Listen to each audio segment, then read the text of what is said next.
Thank you so much for keeping it tuned in, and of course, welcome back. Now it is time for the final game for today, Sunday, and of course, we're right here at the Darren Sammy Cricket Grounds, and this is the KFC St. Lucia Premier League T20, and right about now, we're going to do the opening toss for the final game. Now, what is going to happen today? Will we be flying with the Eagles, or will we be blasting off with the City Blasters? Let's see what happens.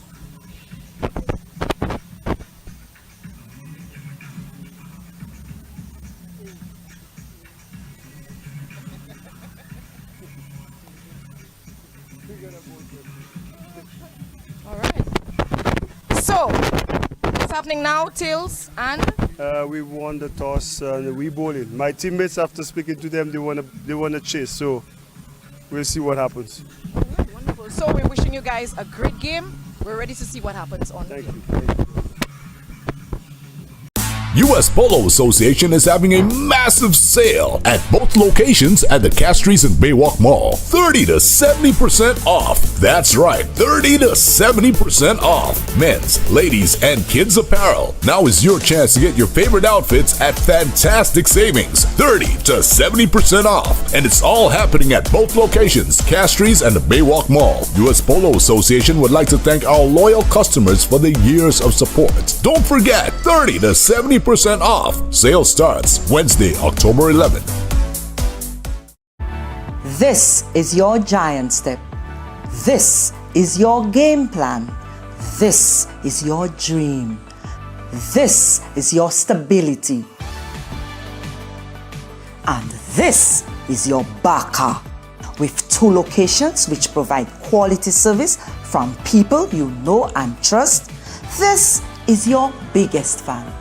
And this is your approval to a better life. Schwezel Cooperative Credit Union. Contact us today for loans, savings plans, insurance, FIP, and the convenience of ATM, mobile, and online banking. At Schwezel Cooperative Credit Union, we make lives better.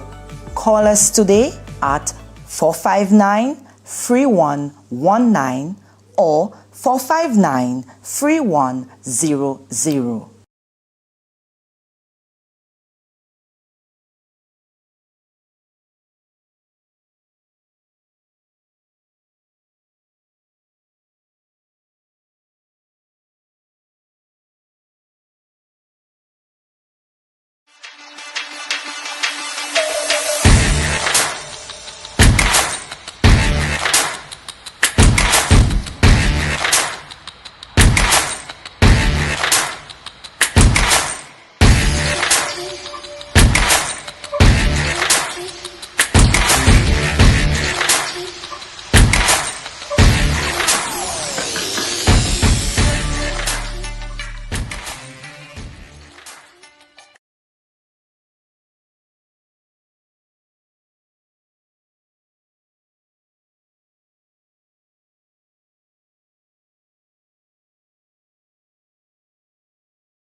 A pleasant good evening to you and welcome to the KFC SPLT20.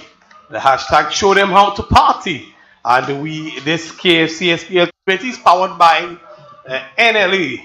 Our sponsors, the National Lotteries Authority, Bank of St. Lucia, Blue Waters, Flow. Of course, we have on our hand match number 7, is it? It's match number 7, and it is the Avatar Micoud Eagles versus Akel's Blasters. I think I'm getting it right. Yes, it is. It is the Avatar Healthcare Micoud Eagles taking on Akel's Holdings Inc. City Blasters. I just want to run through the sponsors again. Our title sponsor, KFC, National Lotteries Authority, Bank of St. Lucia, Nagico, Computer and Business Services, Blue Waters, Flow, Scott Sports and Awards, Crick Clubs. And we have on our hands the Avatar City Blasters. I want to say good evening and welcome to Greg Wilson. Good evening, Clivus, and good evening to all those who are following the proceeding. Very well. We have a match on our hands. This is match number 7. And we have the Avatar Healthcare Micoud Eagles. This will be their second game in the tournament. This year's KFC SPLT20 tournament. And Akel's Holding Inc. City Blasters. And interestingly, Darren Sammy is supposed to be on show for the Avatar Healthcare Micoud Eagles. He is playing against his old team, the Akel's Holding Inc. City Blasters. Well, he played for Central a long time ago, but the last team he played for would have been the South Castries Lions. And he would have captained that team. He did, didn't he? And he is there marshalling the troops. We have him in a first slip. Noel Leo is the wicketkeeper.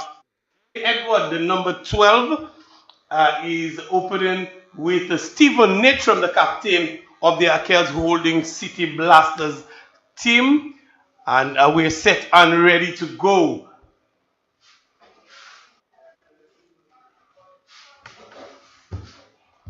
Just getting set. The umpires are giving the signal now.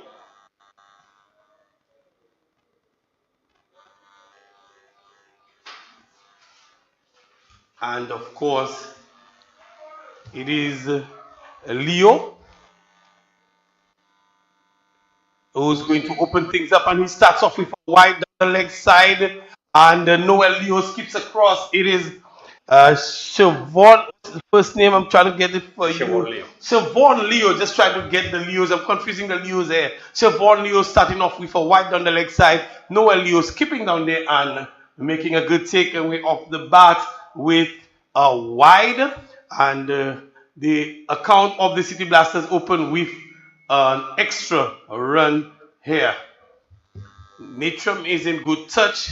Again, Natram is getting delivery outside of some, just playing this one through point, and a diving stop here by the fielder at point, and keeping Natram on a 0. Look like Sammy Jr. It looks like it's Sammy Jr. We have now on this Micoud outfit 4 Sammys, the 3 brothers, and of course one is the dad of the young Sammy, and 2 uncles to Darren Sammy Jr., Lance Sammy, and Merlin Sammy, as Leo again is straying down the leg side. Leo can't quite find his radar here, Greg Wilson. Leo is not getting it on target so far in this innings. It is over. Yes, this is the second match for the Micoud Eagles, and we saw him yesterday also had a great bit of difficulty controlling the swinging deliveries. Always some problems for Siobhan Leo early on. He has featured for South Castries in recent times, and here he's representing the Avatar Healthcare Micoud Eagles, and this time we're getting, he is now trying to test how many extras he can. He's trying to test all the extras category. He's gone now to the no ball section of the sundries, and not good for the Avatar Healthcare Micoud Eagles. Siobhan Leo needs to get it right, and definitely when he does get it right, he proves a handful, Greg. Certainly he is a handful when he gets it right, but a good opportunity now for Stephen Natram to open up his account and the account of Central Castries with a free hit. Definitely Stephen Natram will be relishing the opportunity to open his account. He has the power and he is looking for it, but Leo is bang on target on this one. He is bowling this one just inside of that guiding line there, and through to the wicketkeeper Noel Leo. I'm sure these 2 Leos are related. You would have indicated that before, Greg. Yeah, they are from the community of Bele. Both from the community of Bele, of course, learning their trade alongside the guys like Xavier Gabriel and Alex Antoine. Esau Gabriel as well, as the Siobhan Leo moves in to bowl to Natram, and Natram is just guiding this one through to backward point, and there is a direct hit, and the question is being asked, but the umpire is not interested, as he thinks that Dane Edward is well home. Stephen Natram has now opened his account, and that of the, well, the account of the Achilles Akel's holding City Blasters have been opened long before with extras. The total now 4. Is it 4 without loss? And we're inside the first over being bowled by Siobhan Leo.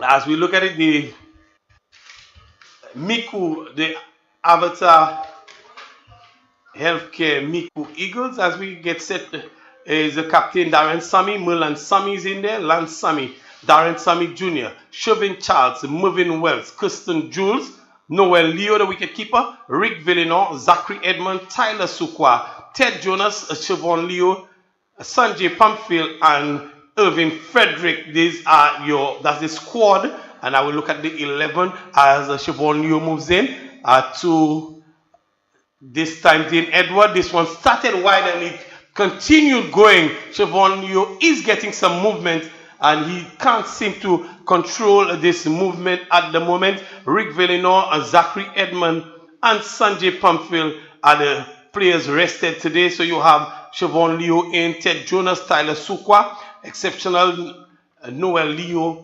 Kirsten Jules, Mervyn Wells, Chauvin Charles, Darren Sammy, Lance Sammy, Merlan Sammy, and Darren Sammy Jr. They are all in the 11 as Leo is on target now. And then Edward is looking for that single. It's not on as the Siobhan Leo has found his range with this delivery.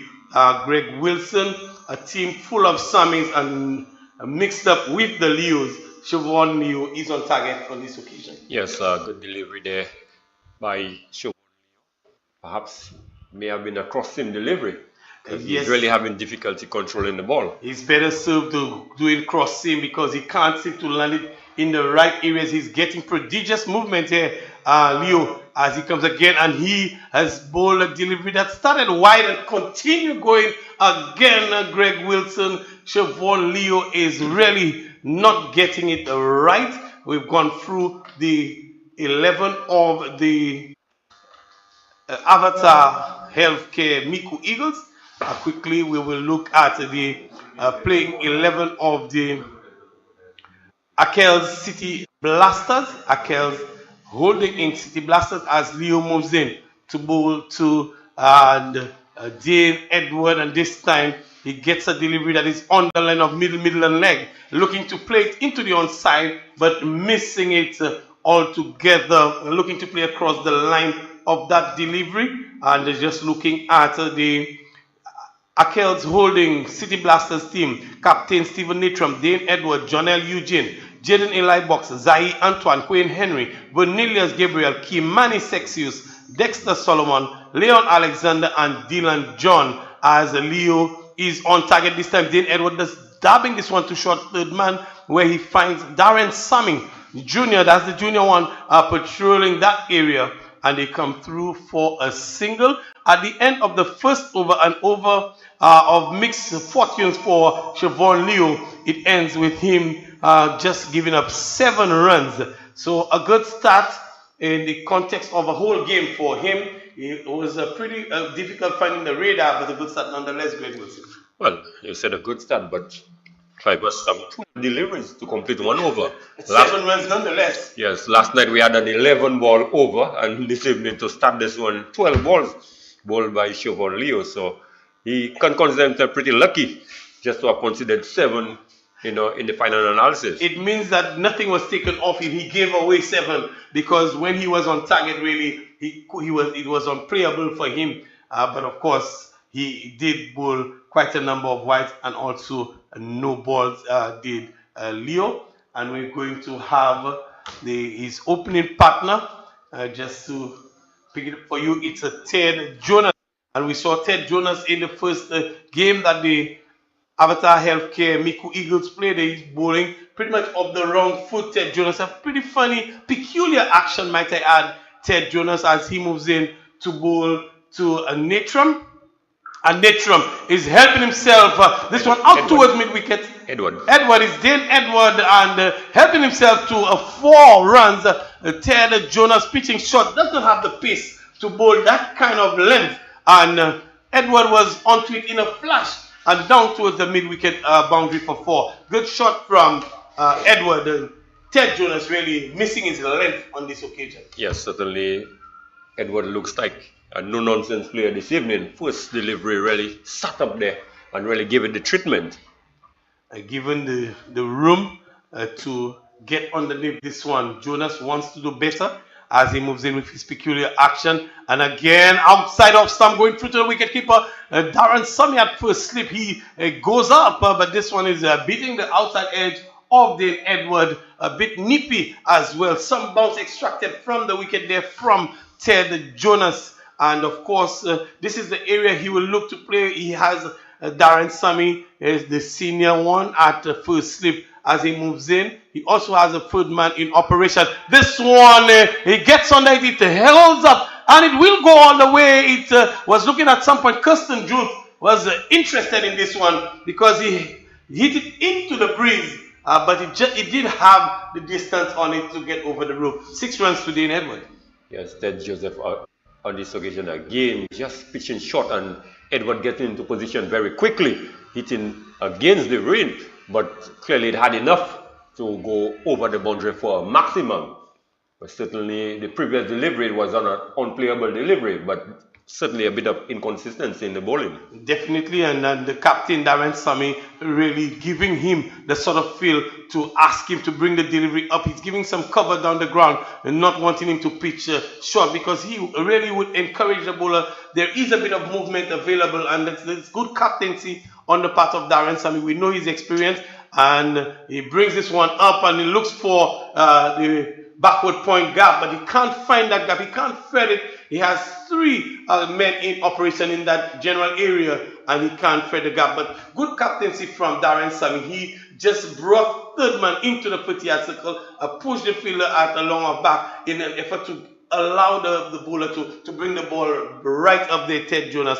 And he tried to do so. Again, he is looking to do so. He's still short outside of stump and goes through to the keeper, Darren Sammy, giving his bowler a bit of encouragement. And we still have mid-wicket in Kirsten Jules. Well, deep square leg really out there in Kirsten Jules, the 2 fielders out, knowing that this is the power play overs and the fielding restrictions are in effect. Ted Jonas looking to finish well, and is in the air out towards extra cover. The fielder at long off, he'll run around. It's a good distance for him to cover, not before Dane Edward complete the second run. But of course, didn't get quite the whole of this one, Greg Wilson, but Darren Sammy and Ted Jonas really had an idea. Ted Jonas really provided the support on that last delivery. Yes, certainly he's bowling to a 6-3 field.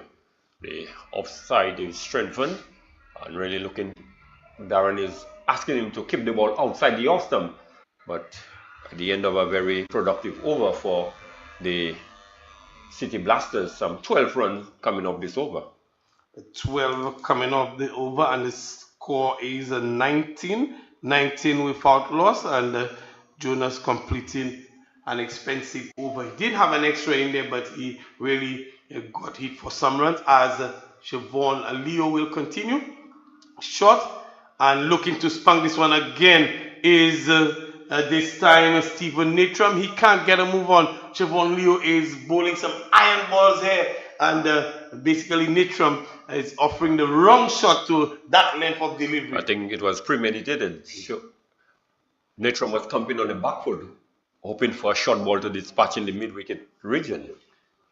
And Leo moves in to bowl to Natram. Again, Natram is brought forward and beaten all ends up. Siobhan Leo, waterline. He's bowling that hard line, right outside of stump. Exactly what this captain would want. And now he does not have the slip. The captain don't have the confidence in him to give him a slip. He has the 2 fielders out, third man on the boundary, and deep square leg as well. They know the hitting ability of Natram, and Leo again to Natram outside off, and Natram can only get this one to short backward point. He finds Darren Sammy Jr. and there's no scoring. The score remains on 19. And Siobhan Leo, Greg Wilson, once he finds his range, it's difficult to get away. Yeah, it's almost unplayable. You saw that last delivery really swinging and dipping at the same time. Good stuff from the man from the belly area, Siobhan Leo. and he moves in to bowl this time again to Captain Stephen Natram. Natram is looking to heave him down the ground, getting a bit of movement away from the back is Siobhan Leo, and he's bowling the right areas as well. Should be encouraged. I'm thinking the captain would think, listen, I need to give him the support. He's bowling the right areas for me. Would want to see at least a slip being given to him. Yes, I think on this occasion he needs a slip because he's bowling in much better areas more consistently now. He's definitely found his range. He spoke to himself in between overs, found his range, and he is getting Natram. This time he's straight onto the path. Natram just dragged this one out towards the skipper Darren Sammy, the senior, who does the fielding, and they come through for 1. The score moves on to 20. 20. Siobhan Leo, he's good comeback over for him. After giving up 7, a number of wides in the first over, now he's found his range and he's back on target. And Sammy is making yet another change in the field. He pushes Sukwa. It's Kirsten Jones onto the long on the boundary. He is at mid of himself. He still has a deep square leg in operation. And Leo moves into bowl to Edward, and it's into the pads. Kirsten Jones will rush in. They think about the second one. It's on. There's a chance. No! Definitely, Stephen Natram is very quick in between the wicket, and Stephen Natram covered that ground very nicely. But a good over from Siobhan Leo, just giving up 3 runs in that over, and after some 3 overs, 22 without loss, the Akels holding Avatar City Blasters. Yes, much better over bowled by Siobhan Leo. Number of those deliveries, Stephen Natram was comprehensively beaten.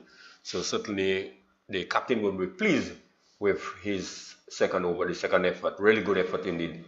Very good effort for the second over, and we're seeing an immediate change.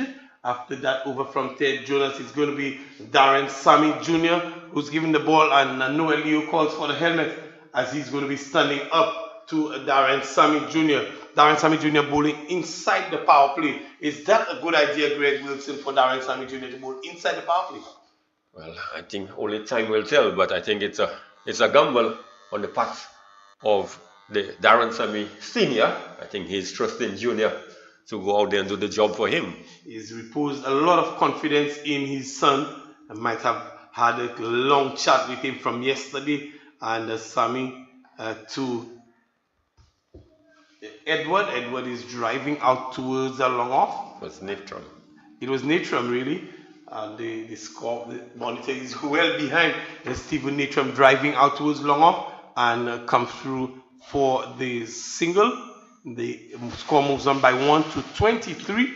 23 without loss, and we're inside the 4th over. Darren Sammy Jr. around the wicket. This time it's over the top, goes to the boundary, a little bit too short.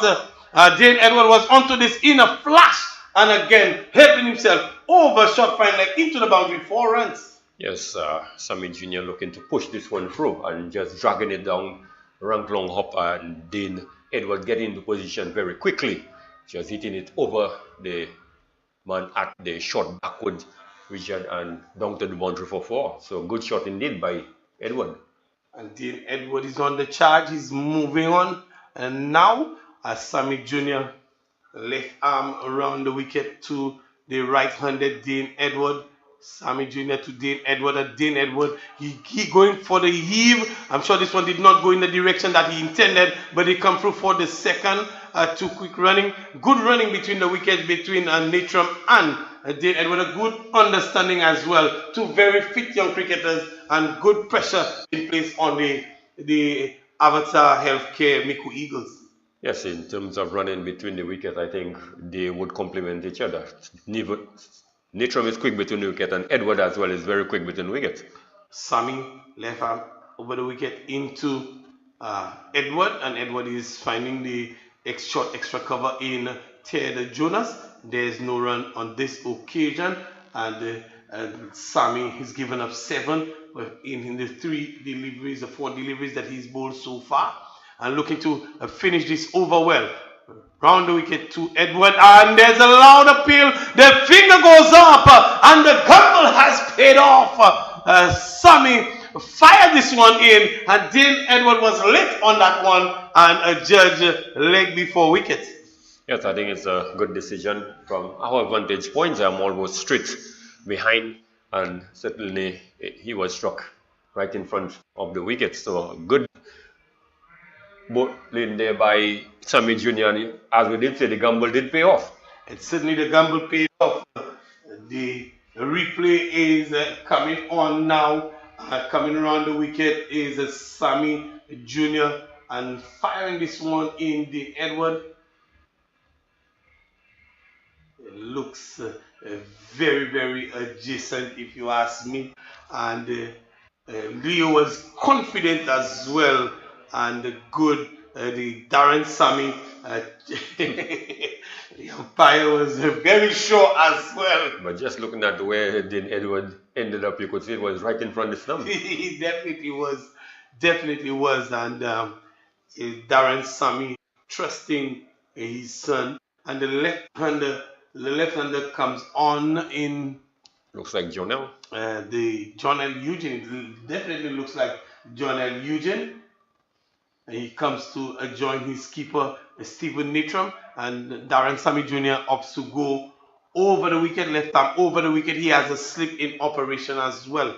And in his father, Darren Sammy, to John L. Eugene outside of stump, and Noel Leo takes it brilliantly. He's excited as well, Noel Leo. The over comes to a close. It's 29 for 1 after 4 overs.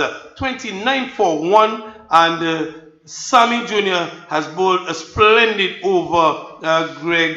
He's gone for a few, but had the prize wicket of Dean Edward, who was looking in good form. Yes, getting Dean Edward, LBW, just conceding 7 runs. Certainly a good 4th over bowl there by Darren Sammy Jr. Definitely one would take that from the young spinner, giving up 7, but taking, if he could prize a wicket out in every over, you'd definitely give up 7 runs for that, Greg Wills. Yes, certainly you would end up with figures of for at least 28. So that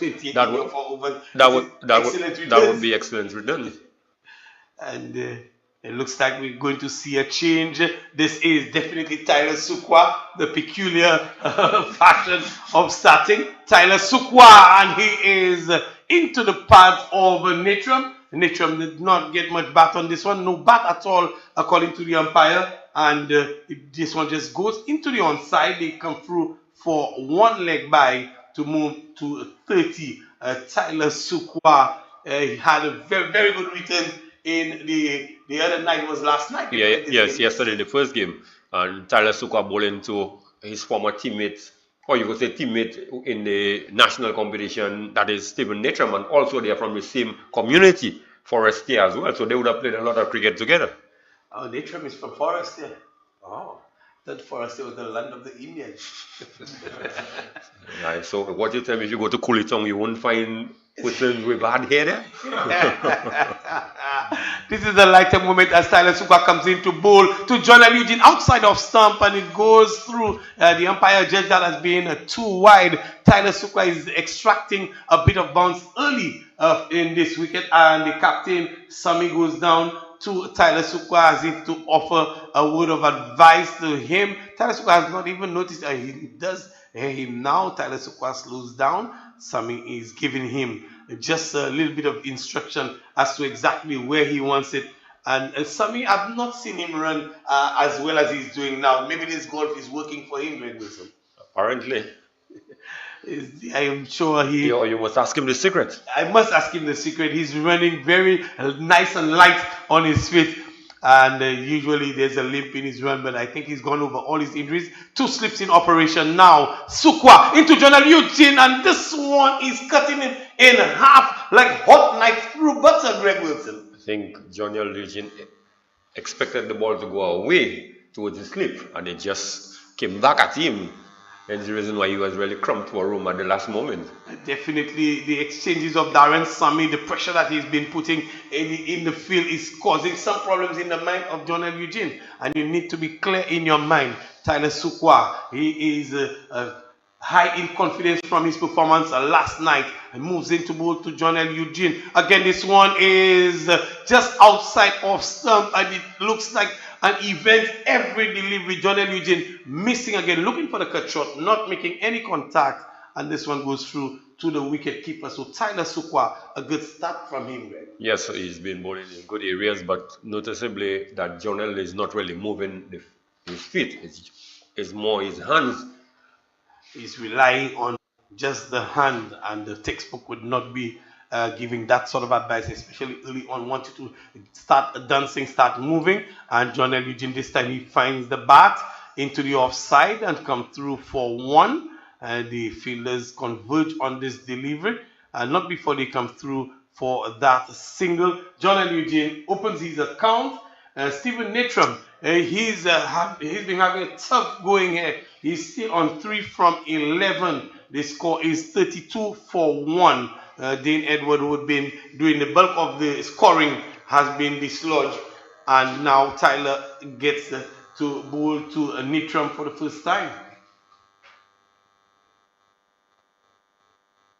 And Tyler brings a defensive stroke out of Stephen Natram. Stephen Natram, uncharacteristically, Greg, is soaking up a number of deliveries before he gets them over. Yes, certainly.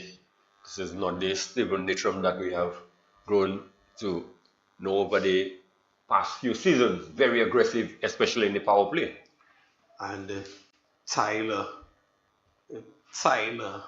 Sukwa moves in to bowl to Natram, and Natram is getting a delivery on the line of leg stump, turns this one away into the onside. The fielder comes from mid on and moves across to his right to do the fielding, and the 5th over has come to an end. After 5 overs, we are 33 for 1. A good start for the Avatar Healthcare Micoud Eagles against the Akels Holding City Blasters. Greg will take some comments from you, and then it will be the voice of Claudius Emmanuel.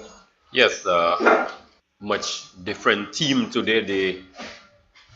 The Micoud Eagles seem to be a different unit out there with the presence of Darren Sammy. Certainly you could see him really marshalling the forces out there, making a number of changes sometimes after just one delivery.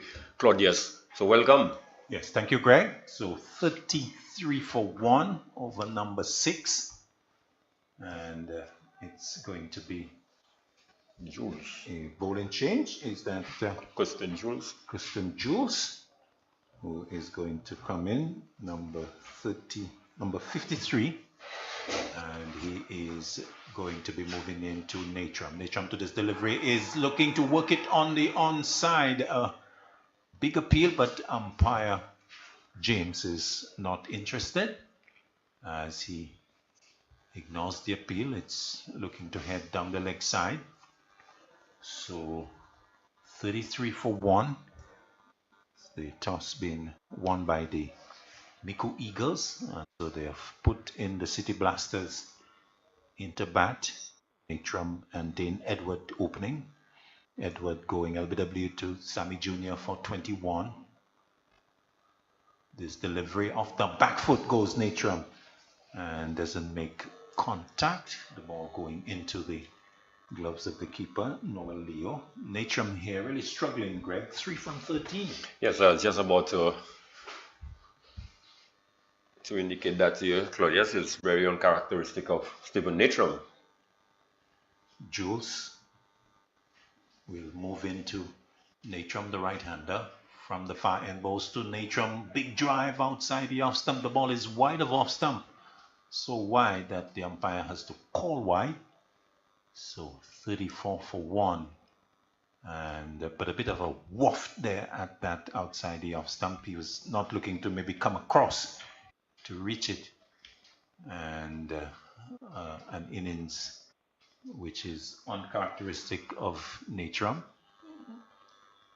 Jules moving in, balls to Natram. Natram is getting one that is coming back into him. Good catch taken by the keeper. The appeal going up, but it seems to have come off of Natrum.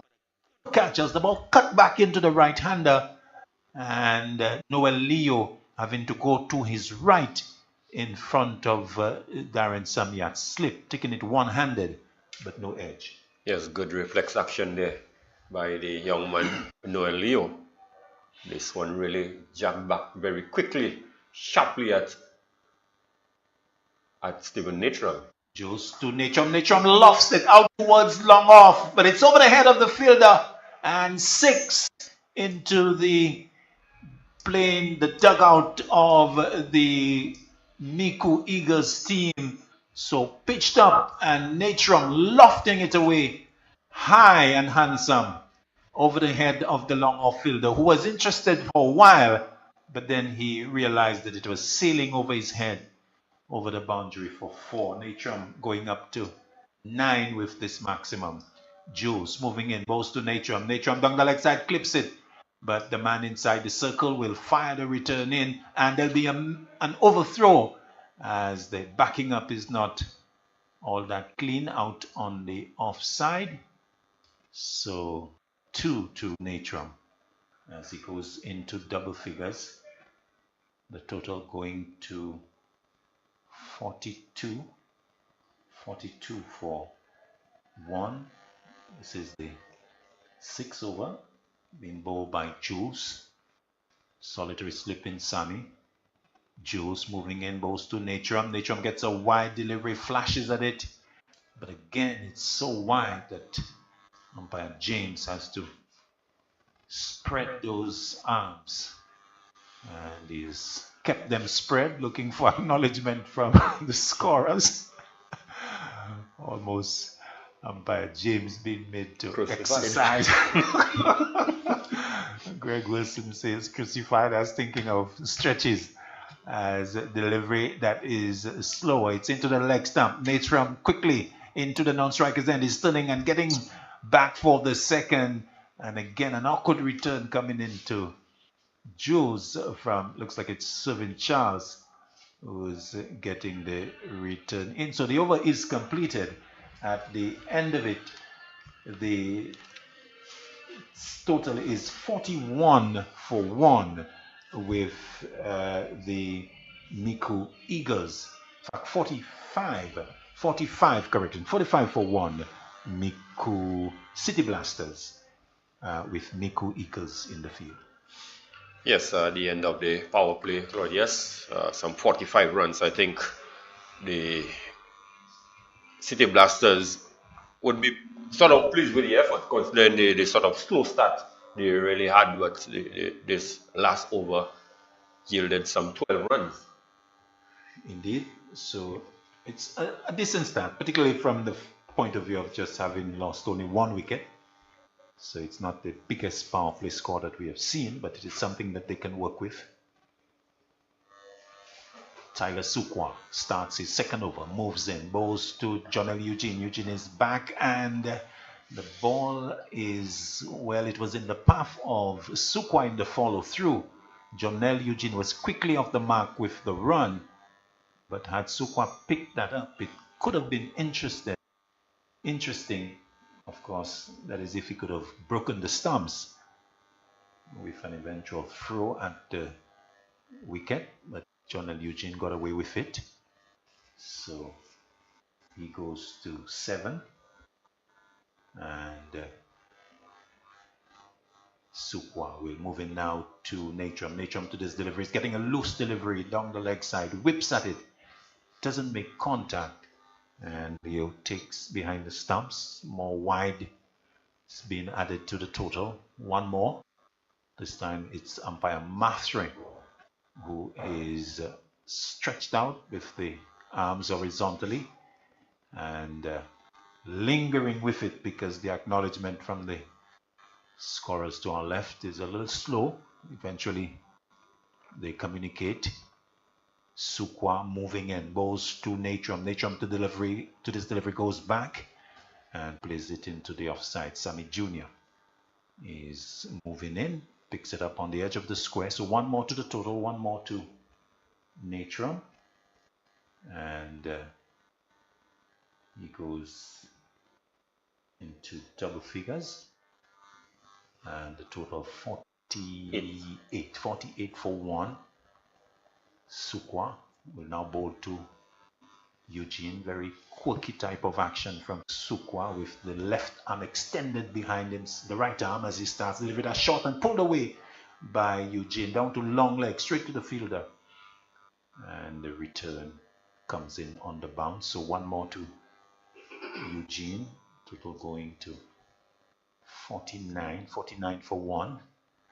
Tyler Sukwa, very energetic, very businesslike, very unusual action. He starts at the top with the right arm extended behind his back and bent at the body, and then comes in very strongly into the delivery stride, as if he really anchors himself and pushes himself forward. He comes in, bowls to Natron. Natron drives out towards the onside all the way, 6 runs. In fact, that has come straight down the ground, right over the bowler. Pitched up delivery, and Stephen Natron lofting it over the bowler's head, and it had enough on it to go all the way. A maximum is second, and he takes his team past the 50 mark. 55 for 1.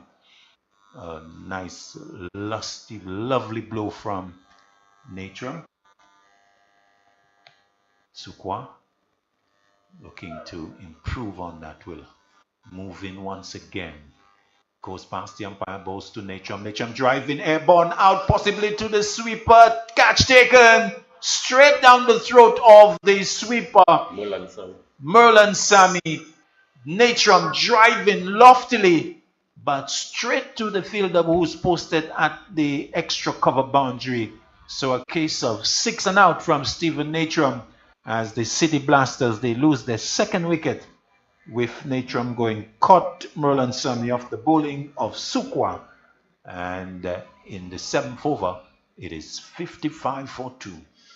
Yes, perhaps for choice of shots, Claudius, in the sense that he is hitting in the wind, having just struck Tyler Sukwa for a massive 6 straight back over his head. One would have thought that that one could have perhaps gone along the ground. There was enough space where he could have struck the ball, but credit has to go to Sukwa and Captain Sami, who has men in the right areas, and Stephen Natron perishing. But in the end, he has gotten City Blasters in a reasonable position after 55 runs have been scored. Indeed, so the end of Natron, as we see the new batter coming in. So a left-hander, another left-hander. So John and Eugene, left-hander. We'll get the identity of the number 4 batsman for you.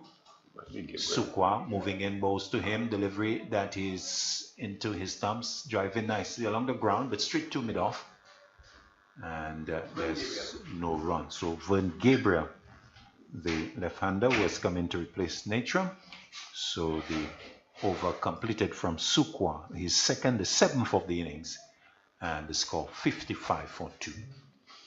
Yes, the end of a very successful over there for Sukwa, getting the wicket of the captain Stephen Natron, who Claudius, it just looked like he was just about to go through the gears, having such a slow start, very uncharacteristic of Stephen Natron. But we saw 2 lusty blows. The first one went over into the dugout of the Micoud Eagles, and then we saw one being struck straight back in our direction, but that was short-lived. He perished soon afterwards to Tyler Sukwa.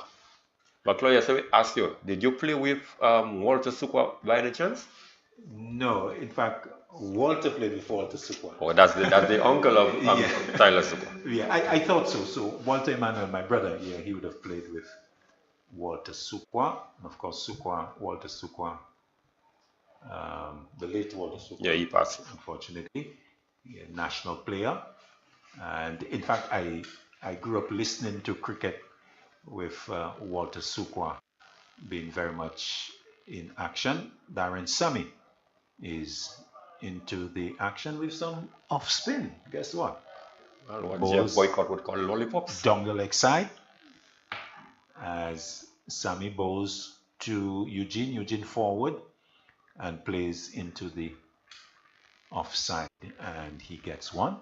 So Darren Sammy trundling some off spin. And let's see whether there is any spin, but he's going to move into Gabriel now. So over number 8, Sammy round the wicket, moves into the left-hander, flighted delivery, is driving his Gabriel out towards long off along the ground. Taken one. Gabriel was thinking of the second, but Eugene is not interested. So one more to the total. No, in fact, yes, one to the total. So 58. Eugene now in strike. Sammy round the wicket, bows to Eugene. Eugene is turning it out towards the onside. Sammy is quickly across there, thinking of the second, but Sammy almost beating them to come for it, going slowly after it, and then with an aggressive slide to pick it up, hoping to maybe find one of them out of their ground. But I think they caught on to the trick by Sammy, so they stayed at 1, 59 for 2. Gabriel in strike. Sammy round the wicket, bows a faster delivery to Gabriel, who's back and plays into the short mid-off position, and there's no run. So Sammy, I guess at his age, he wants to conserve his energy, moves in, bows to Gabriel. Gabriel gets the delivery outside the off stump, plays it off the outer portion of the bat, wants a single, but it's not on. So he has to go back, backward point, short third man, let's say backward point, cover, deep cover, long off, long on, deep mid wicket, deep backward square, and a man on the 45. Sammy comes in, bows to Gabriel, drive in, but straight to the short mid off, and there's no run. So the over completed. Darren Sammy's first. And at the end of it, the 8th of the innings, it's 59 for 2. Well, the end of a very good over in the context of the game there for Darren Sammy, only conceding 4 runs, Claudius. The 6 and 7 over in the 2, they had considered some 22 runs, 12 and 10. And Sammy coming in to bowl the 8th over, only considering 4. So really, you would say he really pulled things back a bit in the 8th over. Yes, indeed. So, let's see. Tyler Sukwa has been given replaced by Custon Jules. Yes, so Jules coming back. So 2 overs for Sukwa, picking up the wicket of Stephen Natram. And so Darren Sammy, the captain, goes back to Kevin Jules. So Jules, number 53, is going to move into Jonel Eugene. Sammy posting himself a wide slip. Jules to Eugene. Eugene off the back foot, looking to cut that away. Wide call by umpire Maffrey. And not for the first time, Jonel Eugene not able to negotiate that short delivery angled across him.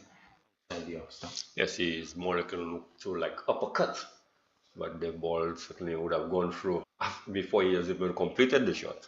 And I think you were saying a case maybe of him not getting across with the left foot. Yeah. Needing to maybe get a lot closer to it. Jules moving in to Eugene. Eugene is getting one on about the leg stump. Jules is interested, but again, not looking to be one that the umpire can really agree with. Maybe pitch outside the leg.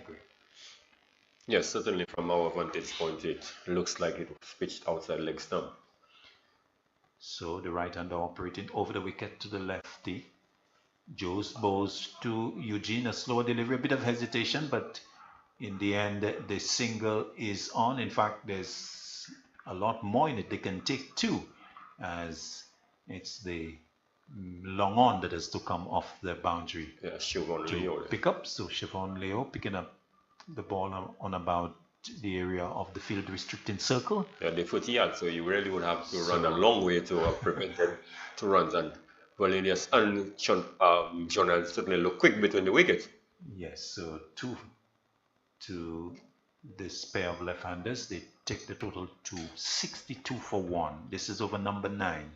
Jules moving in, bows to Eugene. Eugene clips it away nicely out towards the square leg boundary. The fielder comes quickly in, so just a single, but nice touch on this delivery from Eugene, clipping it away nicely. One more to the total, 63 for 2, as Gabriel comes in to strike. So we've got, as we told you, 2 left-handers, and so the field setting is a lot easier for Darren Sammy. He keeps himself at a wide slip, but he sends the man from inside the circle towards the boundary at backward square leg. Jules moving in, bows to Gabriel. Gabriel is getting one that is into the pad, turns it out through backward square leg. He's interested in the single. The return will come in, and will he make it? Yes, he does, because the return is not on target. Leo having to get it away from the stumps. Noel Leo, so 2 more taken, and these 2, Eugene and Gabriel, running quite quickly between the wickets. Yes, very quick between the wickets, and seem to have a good communication going out in the middle. Sammy removes himself from slip and will go up into the circle at mid-wicket. Jules also thinking of a change. Yes, he's going to come round the wicket to Gabriel now, as he goes away from us. Bows to Gabriel, delivery outside the off stump, maybe a pace-off delivery, and Gabriel not able to make contact as a dot ball is recorded. So 65 the score remaining, 65 for 2. This is over number 9. City Blasters being sent in by the Micoud Eagles, who won the toss. Jules moves in, bows to Gabriel. Gabriel is jumping back in defense and can't score as the over is completed. So we have had 9 bowled. At the end of the 9th over, it is 65 for 2, the City Blasters. Yes, another good over been completed there by Jules, only conceding 6 in the over, so just followed up the good over previously bowled by Sammy, where he conceded 4, now Jules 6. So certainly they are keeping things on a tight rein, the Micoud Eagles. Sammy will continue. Is second, this is, and it's Darren Sammy in a mold of off-spin delivery that is down the track, lofted out towards the fielder on the onside. It's over his head, and 6 runs at the wide long on position. The fielder was coming across, was interested, but it sailed over his head. So a 6 by Jonel Eugene, as he takes the total to 71 for 2 at the start of the 10th over. Yes, I think this situation really would favor the Blasters in the sense that 2 left-handers hitting with the wind, and they need to take advantage of whatever Sammy is serving. Sammy to Eugene. Eugene is driving, and good tumbling save by the fielder. Looks like Sherwin Charles, is that on the It looks like edge Jules of the square? Jules, in fact. Sherwin Charles has a little more weight on than that. So Sammy moving in, bowls to Gabriel. Gabriel is back, and this time straight to Jules, so no run. 71 for 2. This is over number 10. Darren Sammy moving in, flighted delivery. Jules is driving. Correction, Gabriel is driving. Jules doing the fielding, stopping it initially, and then picking up one more to Gabriel. 73 for 2 as Eugene comes in to strike. So the 2 left-handers turning the scoring along, also going for the maximums. Sammy to Eugene, gets a wide delivery, 2 wide, called wide by umpire James. So Sammy, we're not seeing any significant spin. He's flighting it a lot. The faster one, reverse hit, and the successful one bounce into the, well, what's that? The backward point boundary in the end, but the manner in which he played it, it did look like it's the backward square leg boundary. But of course, the left-hander doing the switch hit, nicely executed by Eugene. He gets a boundary and takes the team's total to 78 for 2. Good execution from Eugene. Yes, good execution, and I think if you're going to target a bowler, I think Darren Sammy certainly should be the bowler if you target, especially what he's bowling at this point in time. You continue moving in, bowls to Eugene. Eugene turns it through square leg. The fielder comes off the boundary. They're thinking of the second, little hesitation. The throw comes into the keeper who breaks the stumps. Eugene diving in. And the question is, what is the umpire saying? Umpire Mathrin is not saying anything. He's moving in to complete or to redo the stumps. And the Micoud Eagles, they are not happy. Good work from the fielder. The throw right over the bails. Leo was very quick in turning around and whipping the bails off. But umpire Mathrin indicating that he had made good his ground. We have an opportunity to look at it on the monitor as the players go into the refreshment at the middle phase of the innings. He made it. Yes, so good work by Jonel Eugene diving in, and you can just see that he had put in the dive with the bat sliding in before Leo was able to break the stumps. So good work in the end, good decision by umpire Mathrin as we come to the middle part of the inning. So 10 overs we have had.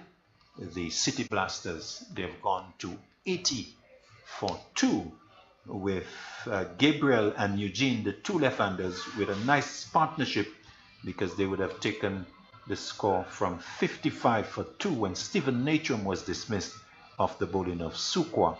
So they have put on some 25 runs and a good partnership in the making. Your assessment, Greg Wilson, of what we have had so far? I think the City Blasters would be the happy of the 2 teams at the halfway stage. Some 80 runs, losing only 2 wickets. Certainly they have a platform on which they could launch. Certainly the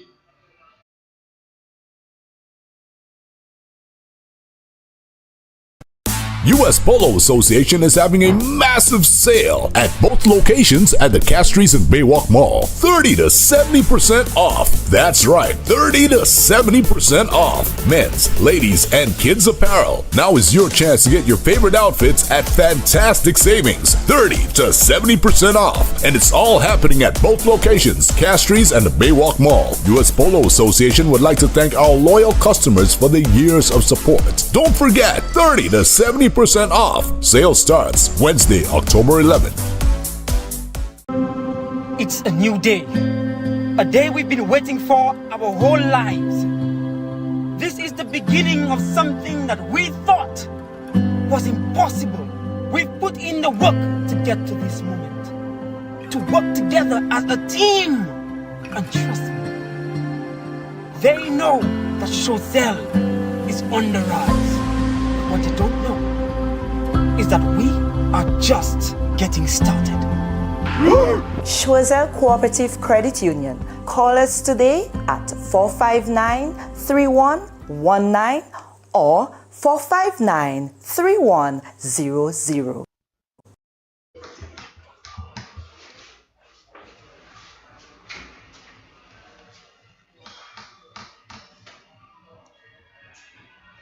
And of course, welcome back to the Darren Sammy Cricket Ground.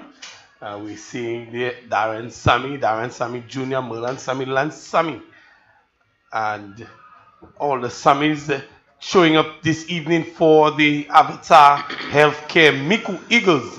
And they're taking on the Akels Holding Inc. City Blasters. The City Blasters, a former team of Darren Sammy.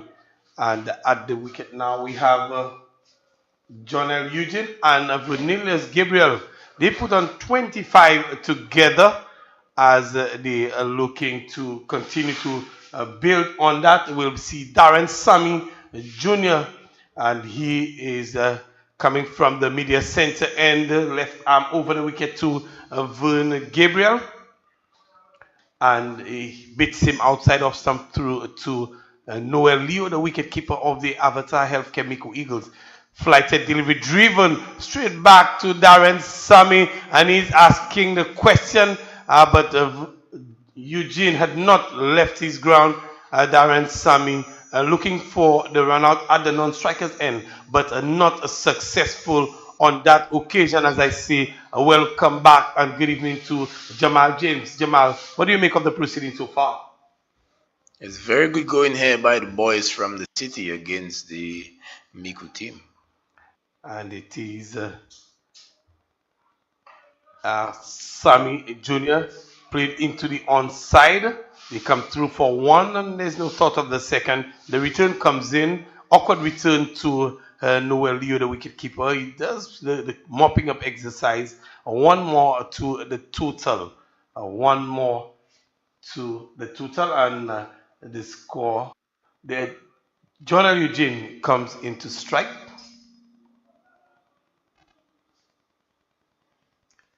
It's Sammy Jr. to Jonah Eugene. Eugene, and just giving him a caution there for backing up Vanillius Gabriel. Sammy Jr. bringing some excitement into it. The crowd is not that big. Last night we had a larger following here as Sammy Jr. bowls this one to Eugene, who tucks it into the onside. They come through for one, and they think of the second. It's on. They take the second run as Merlin Sammy comes off the mid-wicket boundary to do the fielding, and not before they cross for a further 2 runs. Sammy into Eugene, and Eugene is getting a delivery on the line of leg stump. Again, plays this one out towards Merlin Sammy at the mid-wicket. This one, a lot more pace on this delivery, and it's only one to bring on the left-hander again. The other left-hander, Vern Gabriel, into strike. But Sammy Jr. is bowling a good over so far. This delivery is pushed through to Vern Gabriel, who plays it into the offside. And the over comes to an end, Jamal. A tight over from Darren Sammy Jr. Yes, but then the batters here did show some skill. I really like the way that they've just been dropping the ball into the leg side and pushing the fielders for 2. It shows some good batting skill and intelligence. A good display of batsmanship by the 2 left-handers, the 2 young left-handers, might I add. Both of them featured in the national team that just won the Micoud Island Super 50 recently. Although I didn't get to see much of Jonah Eugene on that tour, but Vanillius Gabriel, he did get a couple of stats on that Micoud Island Super 50 tournament. And Vern Gabriel, he did make his contribution here. And right here, himself and Jonah Eugene building a nice little partnership. And we will see Lance Sammy. Lance Sammy was really the man with the golden arm in the domestic tournament earlier in the year. And Lance Sammy will bowl this time to Jonah Eugene, who's playing this one towards the short fly leg. He finds Mervyn Wells, and there's a 1 run. It looks like Mervyn Wells. Am I correct, Jamal? Is that Mervyn Wells? Number 10 there, that looks to be Tyler Sukwa, former member of the City Boys team. Oh, Tyler Sukwa. Thought it was a feature of Mervyn Wells. Again, outside of some edge found, and Lance Sammy has continued where he left off from the previous tournament. I think it was the Dream 11. It's continued taking wickets, found the edge, and through to wicketkeeper Noel Leo. Very good delivery from Lance Sammy. Well, Clevers, you called it Lance Sammy, the man with the golden arm, being introduced by Darren Sammy, the skipper, and bringing immediate success to the boys from Micoud. And Vern Gabriel had, on this occasion, just edging it through to Noel Leo. A good delivery, just coming across the left-hander and moving away from him, to a bit of movement as well from Lance Sammy. And Vern Gabriel just looking to punch this one, only succeeded in edging this delivery through to the wicketkeeper Noel Leo. So 1 more wicket to the Avatar Healthcare Micoud Eagles. Now I recognize something here, Jamal. Avatar, to me, Avatar Healthcare used to sponsor the City Blasters. Darren Sammy left with the sponsor? Just on the lighter side. Yes, you're certainly right. Darren Sammy, the first captain of the City Blasters team, and under his leadership, they were able to lift the cup. And then in the second edition, we actually lost the final and placed second. All right. And now, Darren Sammy is the captain of the Avatar Healthcare. Micoud Eagles has learned. Sammy comes into the new batsman who is not able to. Number 75 for City Blasters. The new batsman here is Jaden Elibox. And the Jaden Elibox, speaking of national team, he also featured on the national team, won that Super 50 in St. Vincent and the Grenadines. And Jaden Elibox is driving back past the bowler and come through for one. They think of the second one. John L. Eugene was interested, but Elibox wasn't. And the score moves on by one. Jamal, what do you make of the score at the minute? A very good score here thus far in relation to what we've seen in previous games. After 11 overs, 85. They're well poised for a big total, actually. Well poised for a big total, and this delivery is on the line of the pads and played into the onside towards square leg. They come through for one, and that's all they will get. Just a single as Tyler Sukwa run around very, very quickly, preventing any thought of a second run. Again, Lance Sami continues to be miser in his bowling, and he plays. This one is on target again, played out towards Darren Sami at a very short point, and the light box can only succeed in playing this one across to Darren Sami. The over comes to a close. Is it 86 on the board?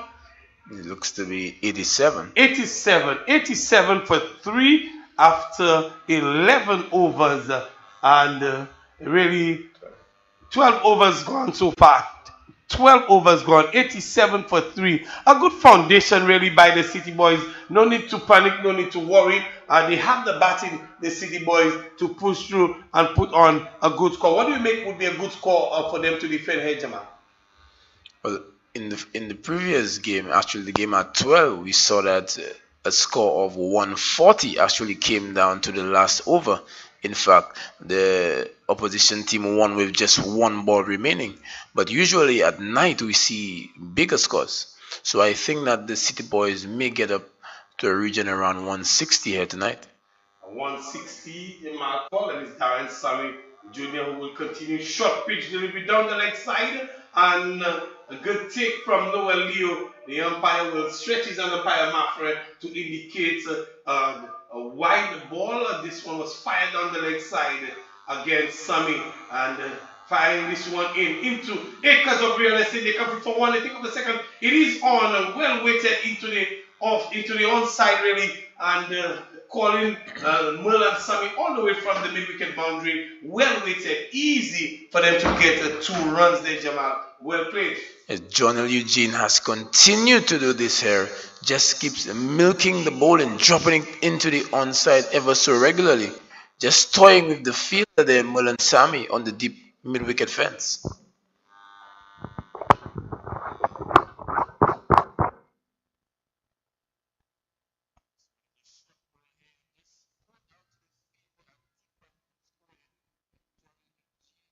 He could have done much better with that short delivery. He should have done much better. He think like he missed out on this short one as he pulled it directly to the man at deep backward square who got it on the bounce. And again, he was hitting into the breeze.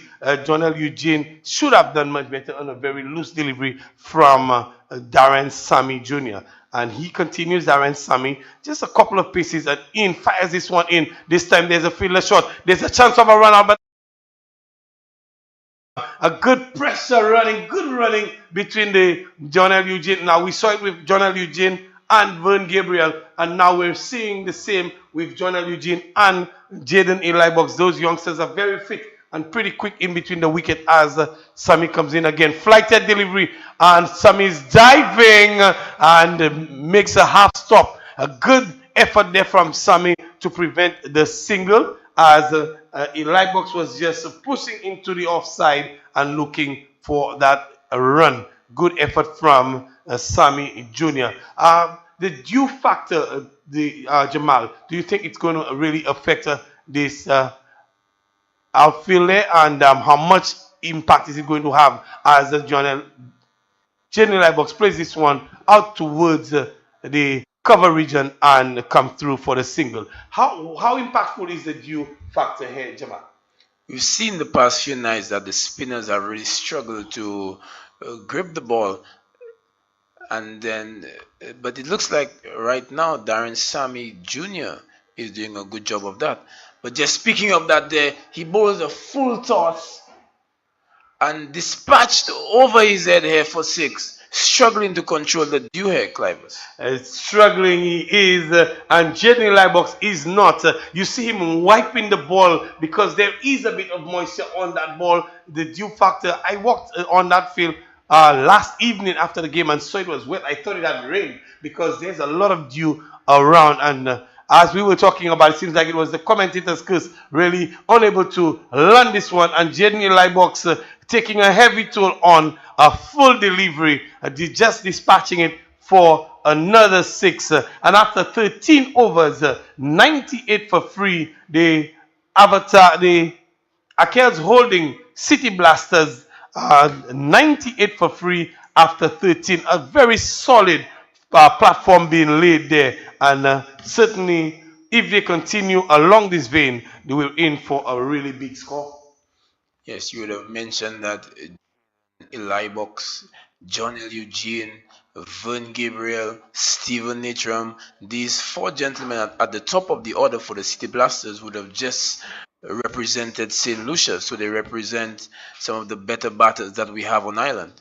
Yes, and 13 overs gone. This is the 14th over being bowled, and just played into the offside, and they come through for a 2. And again, good running as Lance Sammy continues. He bowled an exceptional first over. Did Lance Sammy just been given the little update on Jonelle Eugene's score. He's on 37 from a 26.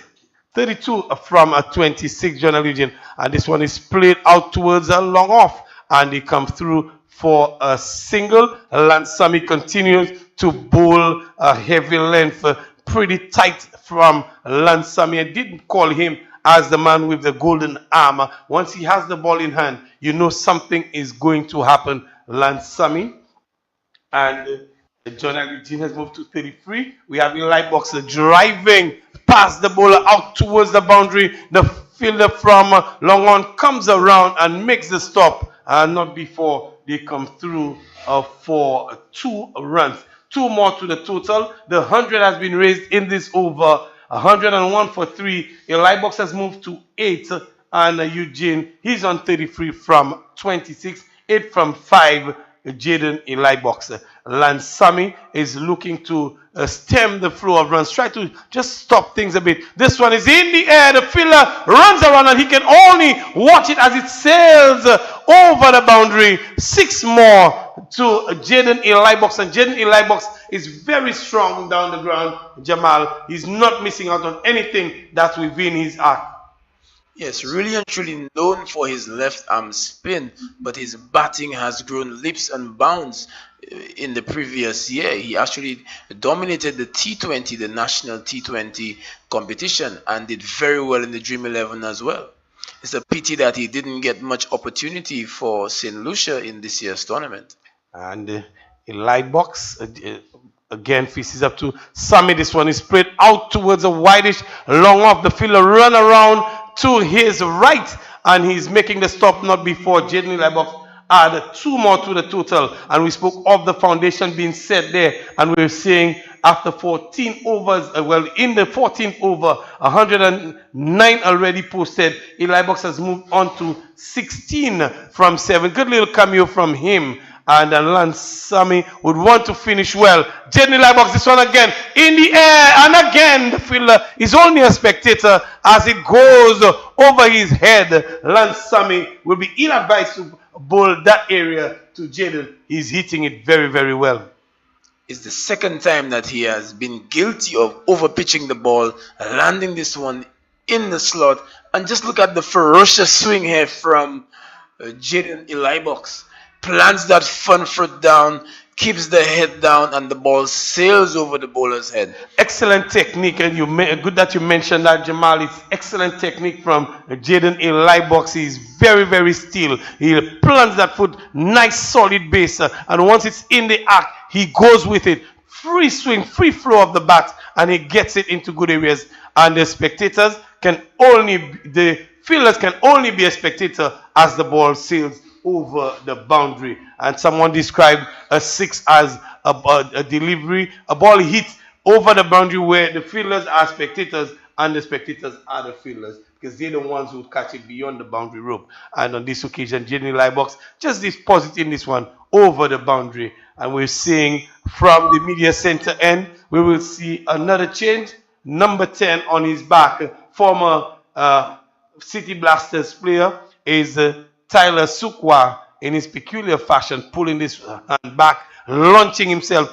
as if to say, I'm coming like a thunderbolt. And he is bowling, and this one wraps on the pad. There is an aborted appeal, well, just a half appeal, really, from Noel Liu. And the ball just goes into the onside. Tyler Sukwa runs around to do the fielding. 117 for 3. Well, 117. John Eugene, he's on 33. Jaden Liebox, he's moved on to 24. Tyler Sukwa, he moves in. Second delivery of his over number 15. And Sukwa, good areas for him. Tyler Sukwa, Eugene cannot make contact as this one goes through to Leo. Another good delivery. Tyler Sukwa is looking to keep things a bit quiet, and he needs to do so as Liebox and Eugene, they have found their range here and looking to punish as looking to build on that total that they have. The 118 so far. Sukwa to bowl the first delivery of his over. Again, well bowled. Tyler, he's found a good range in this over, Jamal James. And I think that comes from knowledge of the player. Tyler Sukwa and Jaden Liebox would have trained at least 3 or 4 days a week for the last 8 years or so. So he is familiar with the strengths and weaknesses of Liebox. And Darren Sammy is hoping that he can exploit those weaknesses here right now. Good call there, Sammy, to understand that this is the right guy for the job at this moment. And Tyler Sukwa, slower delivery in the air, played out towards mid-off and finds the fielder there and single to the total. Moves on by 1 to 120. Is that what's reflected on the scoreboard? Is 120 and 120. 119 for 3 with Eugene on strike. Sukwa into Eugene, and Eugene is playing this one into his boot, and the keeper comes around to do the fielding, and there's no run. So good over from Tyler Sukwa. He's into his third over. He's taken 1 for 14. Really a good over so far from him. Exactly what his captain Darren Sammy would have asked him to do. If he can finish well, and this is really putting some pressure, well, wrestling a bit of momentum from the Akel's holding City Blasters team, John L. Eugene. He cut this one out towards the point boundary, and the fielder comes around, the sweeper on the cover boundary runs around and just restricting them to a solitary run. And this reflects 120 for 3. We have had 15 overs completed. Jaden Liebox is on 25 from 12. Nice little cameo from him. And Jonel Eugene, he's on 34 from 29. Jamal, a good launching pad for the final 5. We will take some comments from you, Jamal, and then it will be the voice of Claudius Emmanuel to take us to the finish. Yes, the boys from Castries, the City Blasters, are doing very well here in this game. The first outing of the KFC SPL. John L. Eugene looking in fine form, in fine touch. As the delivery that sends Eugene back, he pulls it out towards backward square leg, and he'll get a single. That takes the total to 121. It's 121 for 3. As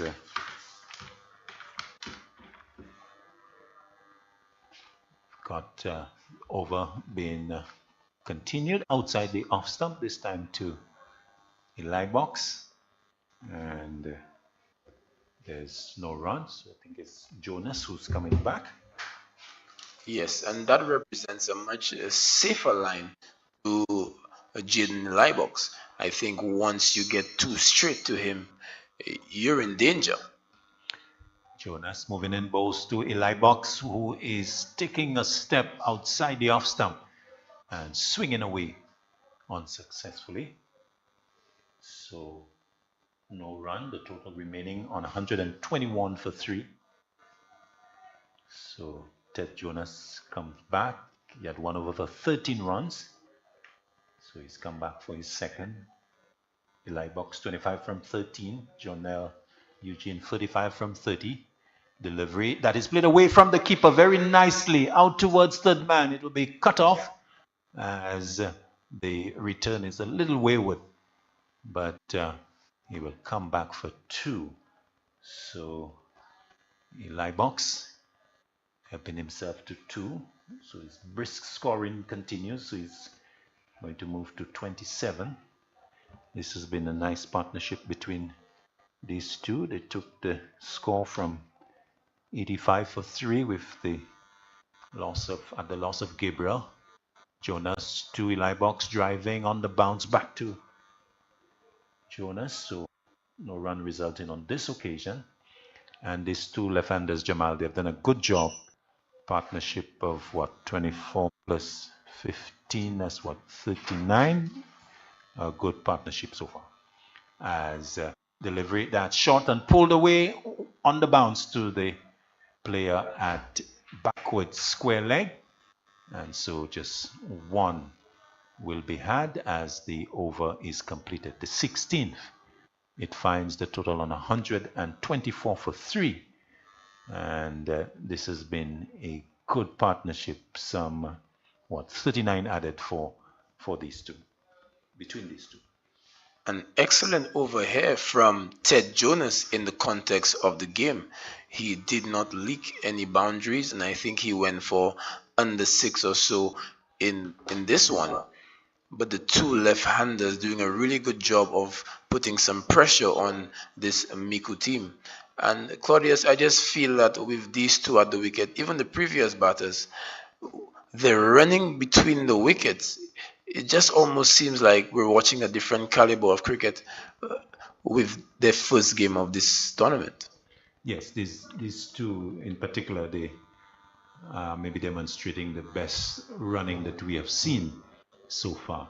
As Leo comes back, delivery that's short to Eli box, looking to play forcingly into the offside, doesn't make contact, and the ball going into the gloves of Noel Leo. So Siobhan Leo comes back. We saw him with the new ball getting good away movement to the right-handers with the ball 16, 17 overs old. Perhaps not the same movement will be available for him, so it's a matter of him looking to hit good lines and lengths. He moves in now, balls to Eli box, full toss that's lofted over the head of Darren Sammy at long on, and 6 runs effortlessly done by Jaden Eli box. A full toss and he has just lofted that over the head of Sammy at long leg, and quite a distance beyond the rope for 6. Another maximum from the bat of Eli Box. He takes the team's total to 131 for 3, and effortlessly hitting there, Jamal James. And I'll tell you what, Jaden Elibox, he's a deceptively strong young man. Leo moving into Elibox. Elibox back, and again looking to get that back of a length delivery into the offside, but he just doesn't have the room, and it goes into the gloves of Leo. Delivery that was similar to 2 deliveries ago when it was back of a length. He couldn't make contact. The last delivery, the one before this, he was able to hit it down the ground because it was full. Leo to Eli Box, top edge, keeper going back. It's going to fall safely as it goes towards the third man boundary, and Eli Box is quickly back for the second. As we've been saying, that ball was airborne, and so he was able to touch down at the non-striker's end and get quickly back in for the second. He goes to 34 from 20, and this partnership continuing to prosper here for the City Blasters. Eli Box doing good work with Janelle Eugene, and in fact he's almost caught up with him now because he's 34, Eugene on 35. So an indication of how quickly Eli Box has gone this evening. Yes, definitely showing us a good range of strokes. But I think that Chauvin Leo has really cracked the code of where he needs to be for Jaden Elibox to negate that powerful swing of the bat. Leo moving into Eli Box. The Eli Box back of a length. Keeper doesn't take it, comes off his pad. It goes down to third man. Eli Box will come back for the second and will again arrive safely. So a lot of work being done by Eli Box, and not surprisingly calling for a drink from the dressing room. So he completes 2, and those were in fact runs, or were they extras? There were extras there. Not very good work from Noel Leo behind the stumps. So 2 byes as the ball came off the pad. 134.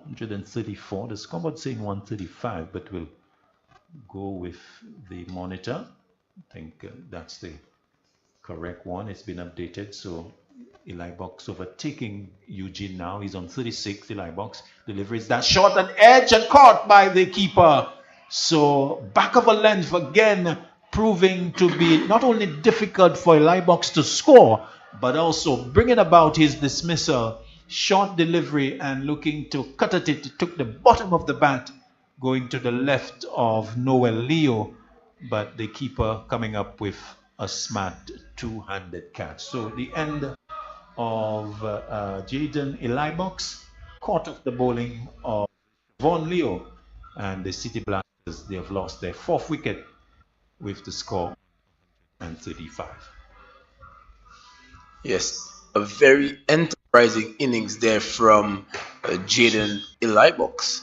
We would have just mentioned previously that Chauvin Leo appeared to have cracked the code of where exactly to keep him quiet, and that is outside the line of the off stump. And as we just looked at that replay, we saw that Elibox wasn't really getting that foot across to the ball, just staying in that stationary position from the line of middle and leg stump and just wafting at those deliveries there. And he finally made contact with one, but this time straight to the keeper Noel Leo, who took a very comfortable catch of the bowling of his brother. Indeed. So partnership coming to an end. Partnership of some 49, I make it. So good effort by these two as Jonas continues. This delivery is wide of off stump as Eugene looking to use his feet towards the bowler, but finding it too wide as The total goes up by 1 with the extra. So 134 for 4. Jonas moving in balls to Eugene. Eugene lofts that out towards the onside. Long on fielder coming off the boundary and allowing the ball to drop in front of him and then doing the fielding. Darren Sammy showing his disappointment, his displeasure with that effort. And the total going up by 1. So really a judgment call, the fielder having to make whether I should come forward to take the catch or whether I should stay back for the fielding. He chose the latter. 1 more to the total, 137 for 4, as the right-handed Zahi Antoine comes into strike. So now have a left hand right hand combination. So Antoine waits as Jonas moves in, balls to him. A big drive outside the off stump is not making contact and into the gloves of Leo. So delivery presented just outside the off stump, and Antoine, although it's his first delivery, he was looking to be very aggressive for full-blooded drive.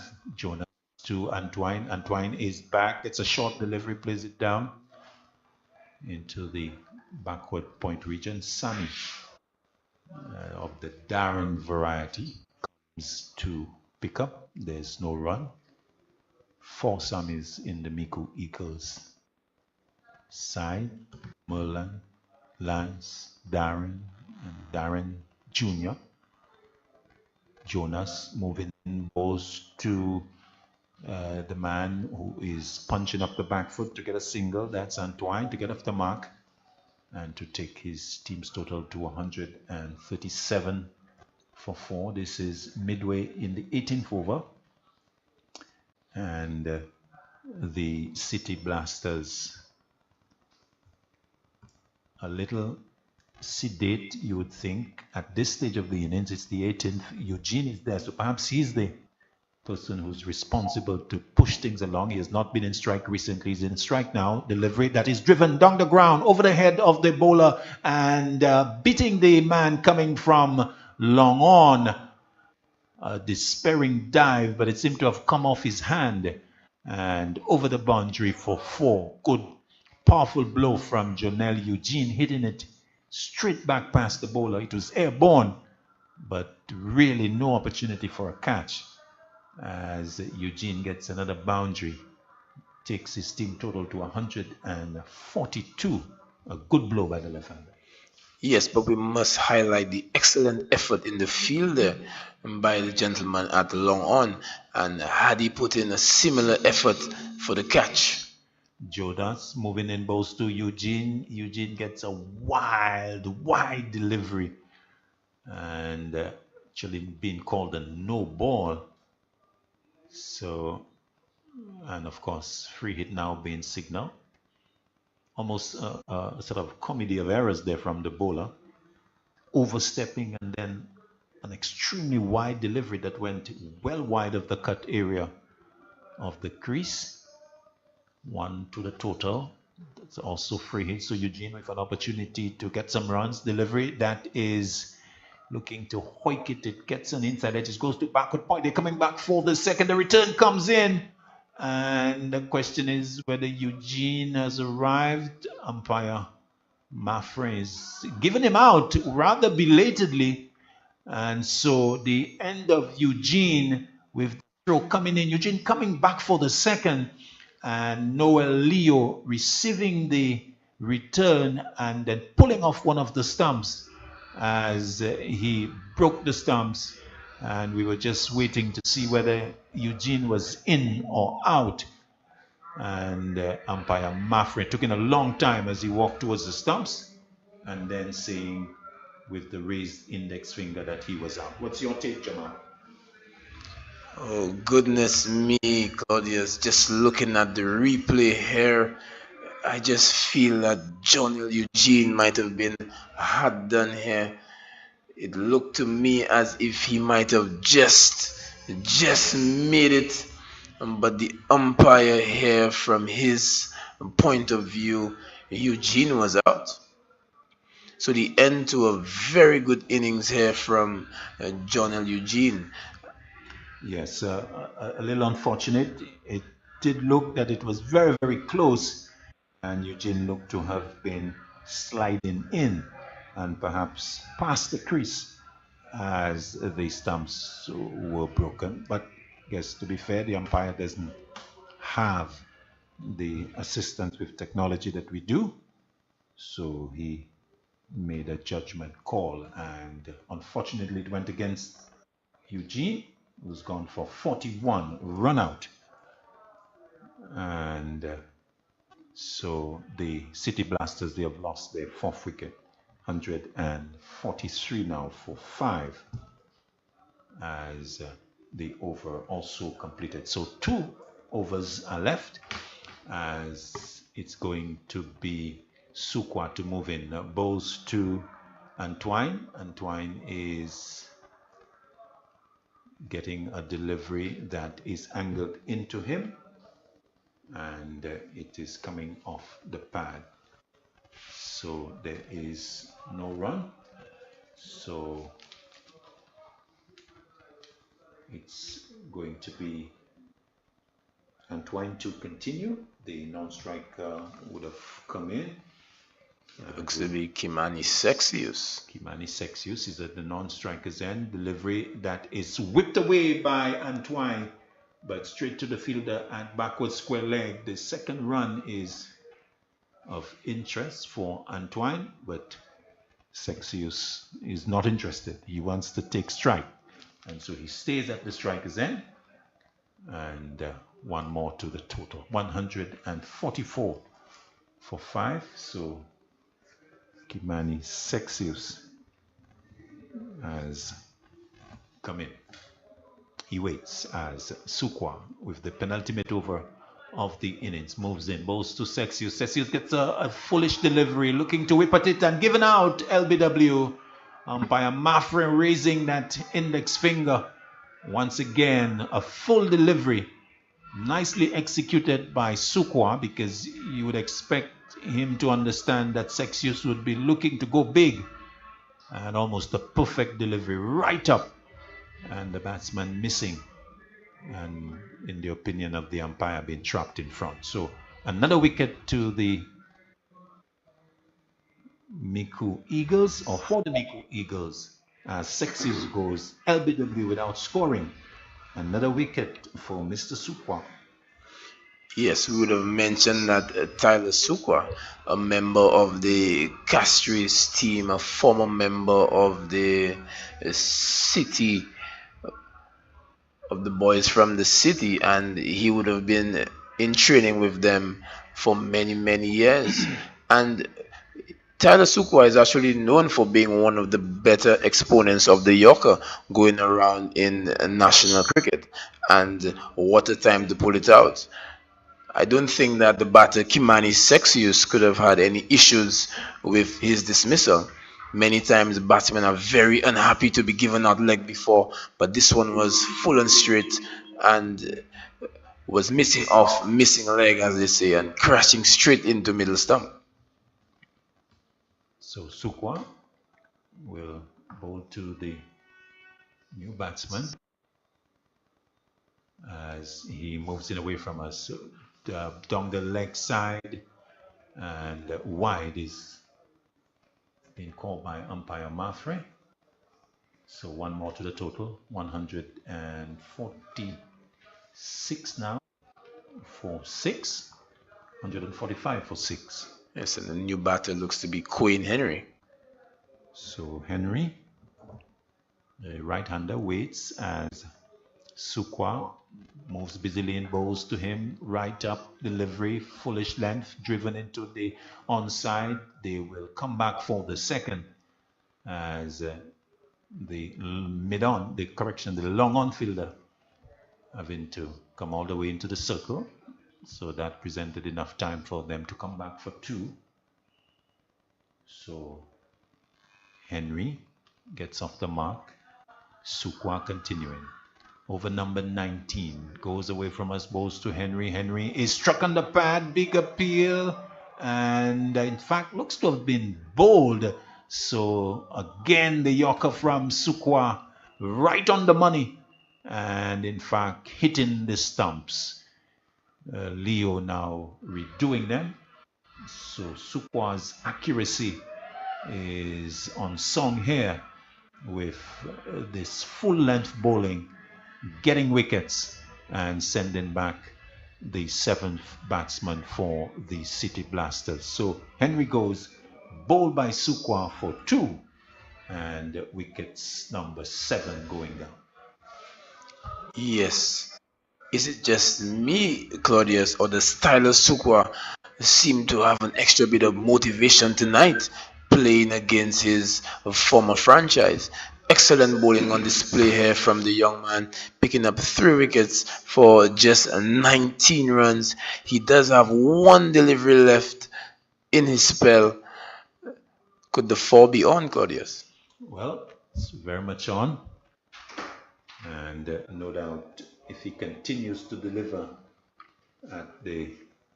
in the manner in which he's been doing with those full deliveries, it could very much be on as Solomon comes into the crease. Sukwa to Solomon. Solomon gets a delivery that is on the stumps, clipped away out towards mid-wicket. They have taken 1 and they will come back successfully for the 2nd. The ball stopping in the circle on the onside, giving enough time for them to come back. So 2 to complete the over, the 19th of the innings bowled by Sukwa.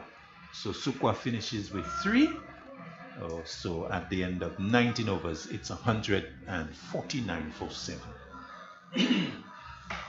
The end to an excellent spell by Tyler Sukwa. And in the last few overs, the boys from Micoud clearly arresting the initiative from the City Blasters. They will go in at great guns with the partnership of John L. Eugene and Jaden Elibox, but things seem to have quietened ever since they have been dislodged. With 1 over left, early on I was asked, and I did mention that I felt that they would have gotten to 160. The score right now stands at 149 for 7, and Zai Antoine is capable of hitting some lusty blows. Well, let's see what they can eventually get out of the last 6 deliveries. 149. So this is a useful total, but with 6 deliveries left, there are endless possibilities. They can be bowled out for the low 150s, or they can go well past the 160s. So let's see what can happen here if the Micoud Eagles can keep things tight as they have done for the most part throughout the innings, or whether we can have a big over from Antoine and Solomon, as we see a delivery that is hit out towards the onside and all the way over long leg correction for 6.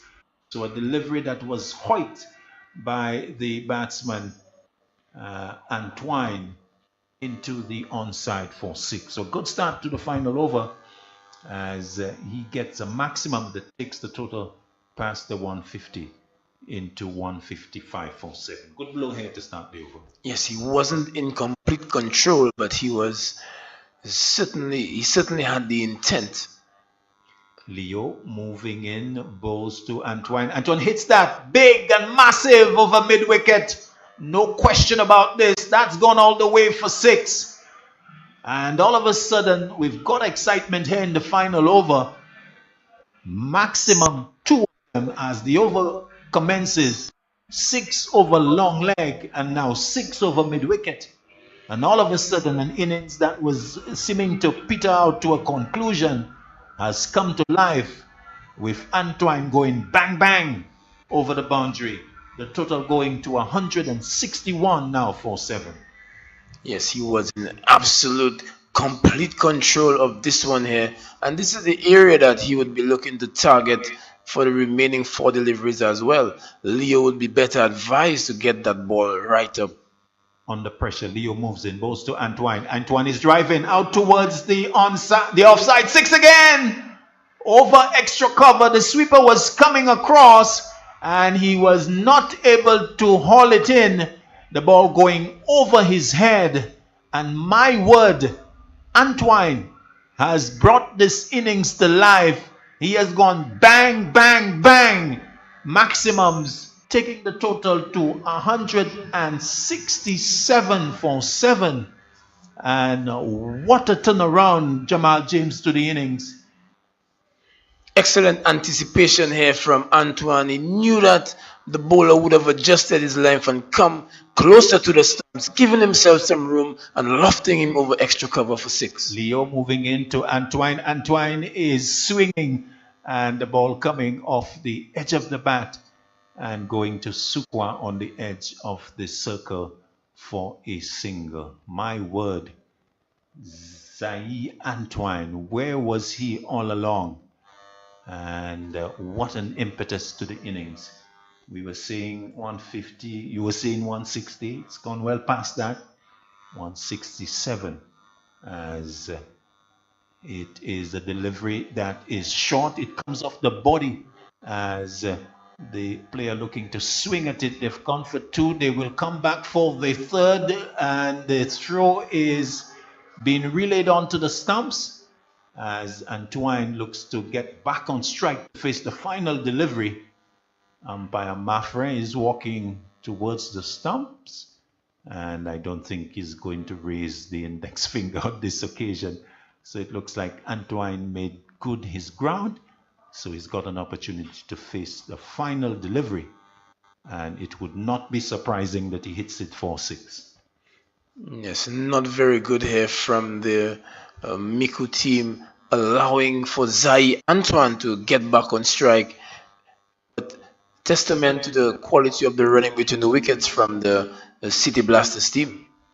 So Antoine was gone very quickly to 21 from 9 deliveries. Has an opportunity to finish big as Leo moves in, bowls to him, and he gets a slow delivery and is not able to make contact with it. So the innings comes to an end, and a flurry of runs in the final over, punctuated by 3 successive sixes from the bat of Zai Antoine off the bowling of Shervin Leo. So the final effort, a very exciting end to the innings. 172 for 7. The City Blasters putting up a very challenging score here, and putting the challenge right before the Micoud Eagles. They will have to come good to see if they can overhaul this target now of 173. So Jamal James, your overall assessment of the effort by the City Blasters as they were inserted by the Micoud Eagles after the men from the East won the toss. Yes, Claudius, make no mistake about it. This is indeed a power pack team, and the word going around for this competition is that they would be the team to beat, actually, albeit that teams like Monrepo and Chozel are just starting to click. But the boys from the city in the first outing of the SPL here have been very impressive. And just looking at their running between the wickets alone, when they haven't been able to get away those big hits, they've looked a cut above the rest from what we've seen in the tournament thus far. And they also boast a number of national players. So the boys from Micoud would be up against it here tonight, having to chase 173 from what I see on the scoreboard for victory. A good batting display here from the Achilles holding City Blasters.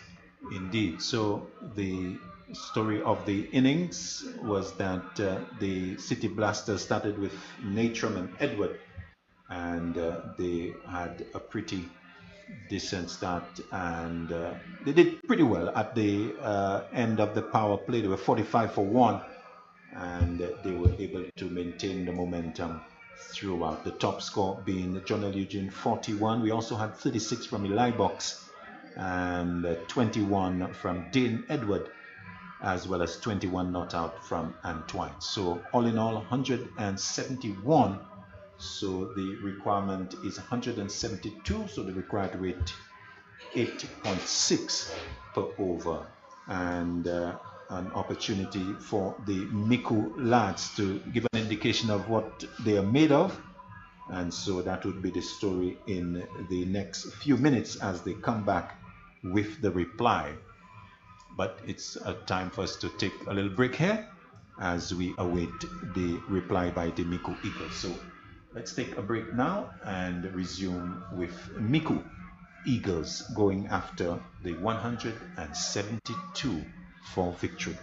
That's it for us for now until we come back for the response by the Micoud Eagles.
Since 1963, our mandate has been to serve people. You know, farming people, fishing people, teaching people, police people, Choiseul people, Soufrière and all their people, no matter where they are. And our people are here, ready to serve with a smile, professionalism and flexibility. If all that makes you think we're your kind of people, then we're ready to help you. Choiseul Cooperative Credit Union. We make lives better.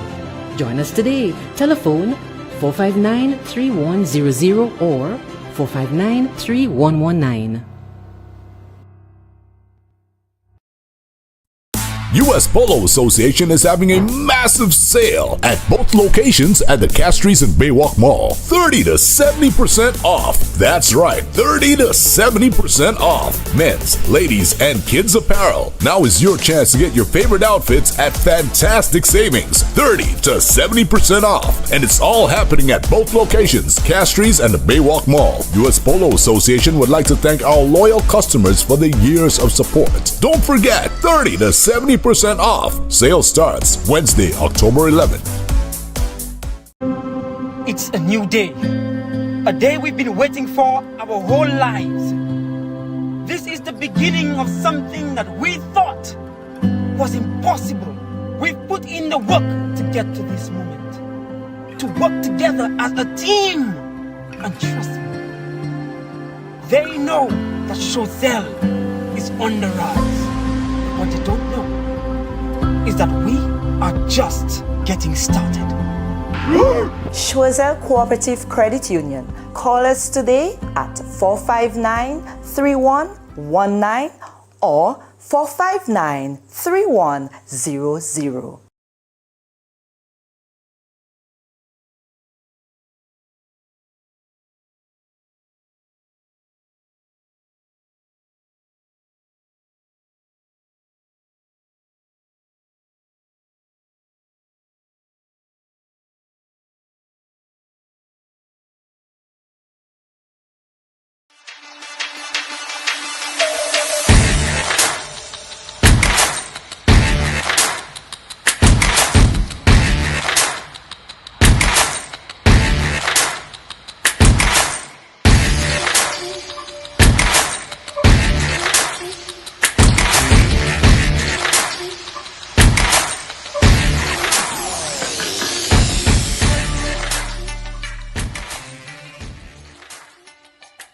Since 1963, our mandate has been to serve people.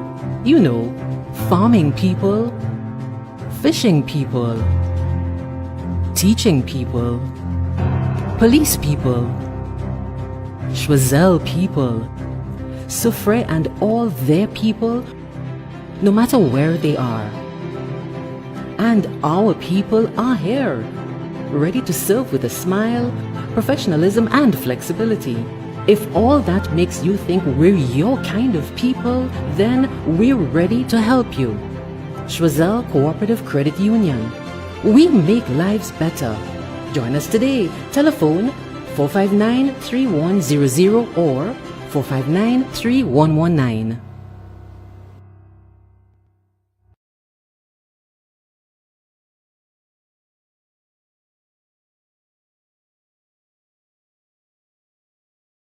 US Polo Association is having a massive sale at both locations at the Castries and Baywalk Mall. 30 to 70% off. That's right, 30 to 70% off. Men's, ladies, and kids apparel. Now is your chance to get your favorite outfits at fantastic savings. 30 to 70% off. And it's all happening at both locations, Castries and the Baywalk Mall. US Polo Association would like to thank our loyal customers for the years of support. Don't forget, 30 to 70% off. Sale starts Wednesday, October 11th.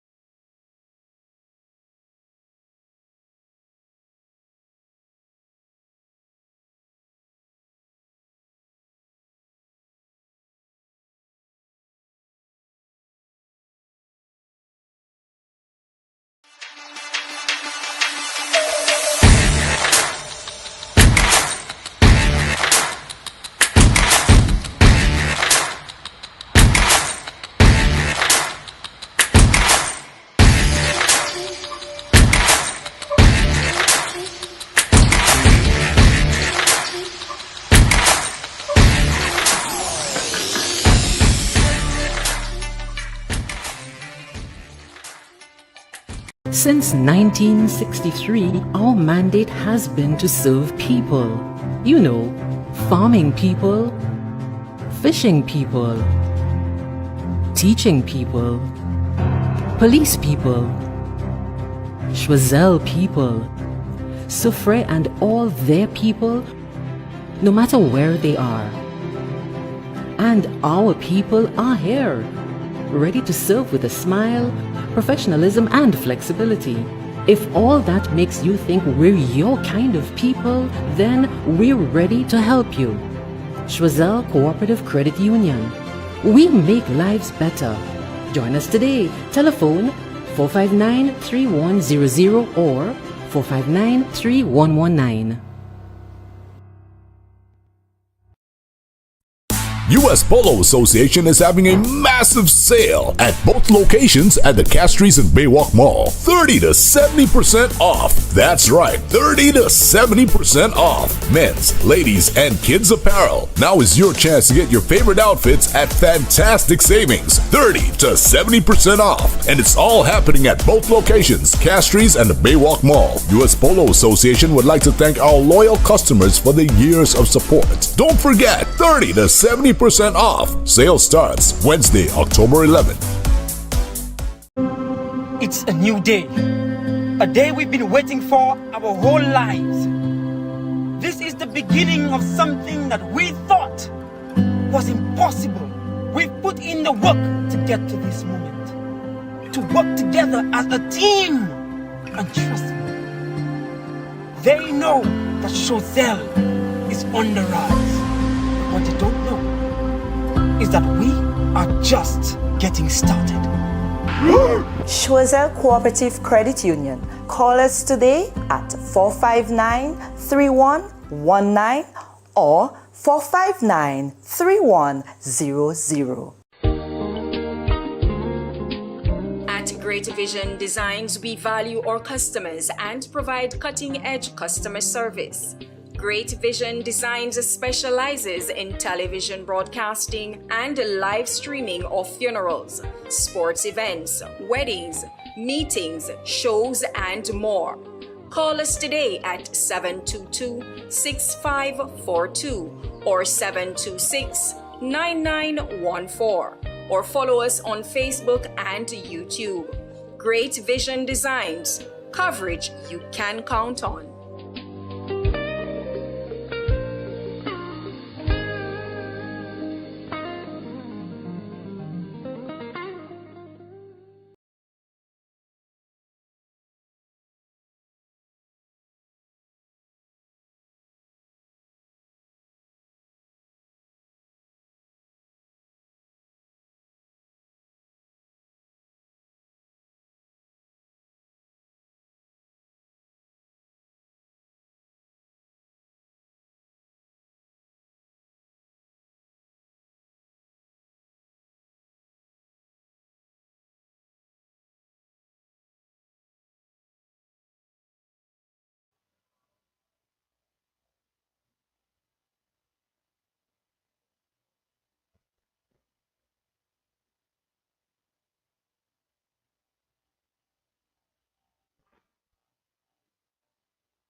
Yes, welcome back to the Darren Summit Cricket Ground, and we are about to witness the chase 173. Said Craig Wilson, welcome back to you to this KFC SPLT20 powered by the National Lotteries Authority. Show them how to party. Welcome back, Greg. Yes, pleasant good evening. We start things up with Dylan John, left arm over the wicket to the Chauvin Charles, the openers for the Micoud, the Avatar Healthcare Micoud Eagles, Chauvin Charles and Mervyn Wells. And we know of these two, they've been opening for Micoud since the inception of the Micoud Eagles, and both in SPL and of course in other domestic cricket competitions, as Dylan John, very experienced Dylan John and Chauvin Charles is driving out towards the covers, and there's no run. A shot looks like it's Jamie Lybox that's coming around. John L. number 11. John L. Eugene, number 11.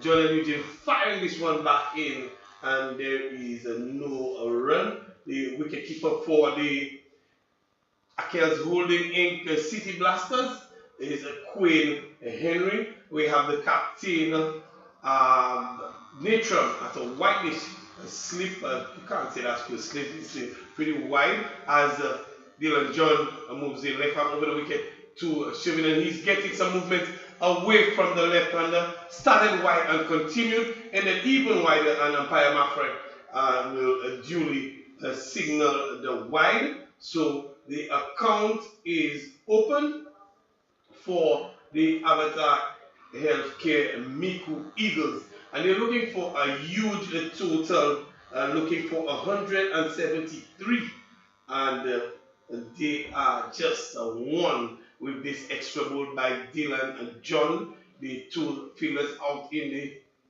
power play, and this one is down the leg side and dropped. The reaction of the field, he got some glove onto it, and Quinn Henry unable to hold onto it. They come through for the single, and a good start from Dylan John, just inducing the ball stroke from Chauvin. The delivery was badly like Chauvin tried to think that he missed out really, and he was able to just glove that, and fortunately for him, Quinn Henry was unable to hold on back. Yes, fortunately for him, he got a let off, but Dylan John can consider himself very fortunate as well that this one was not put away into the boundary for 4 or 6, because it was certainly a loose delivery heading down the leg side. Very loose indeed as John moves into Wells, and very, very wide down the leg side. He's really missing it. the left-hand and right-hand combination probably is what is throwing him off very wide on the leg side to Moving Wells, the right-hander who is on strike now. And the score moves on with that extra to 3. Dylan John, he has a deep backward square in operation, more of a long leg really in operation. This is the only man, although he has deep mid wicket as well. And this is another one, lifting delivery outside off stump. This one is wide as well. A short lifting delivery and moving away from Moving Wells. Another wide to Dylan John. So he's bowled 3 wides in the over so far. And this one gloved through to the keeper, which he could not roll down the leg side. And Dylan John really starting off, losing the plot. Bowled 3 wide from the delivery so far. Into Wells, and Wells is driving, finds the fielder in the cover region, a foot or 2 away from that fielder. This would have been a certain boundary. Wells is driving, found the power, but could not find the gap, and a dot delivery for John. The score is 4.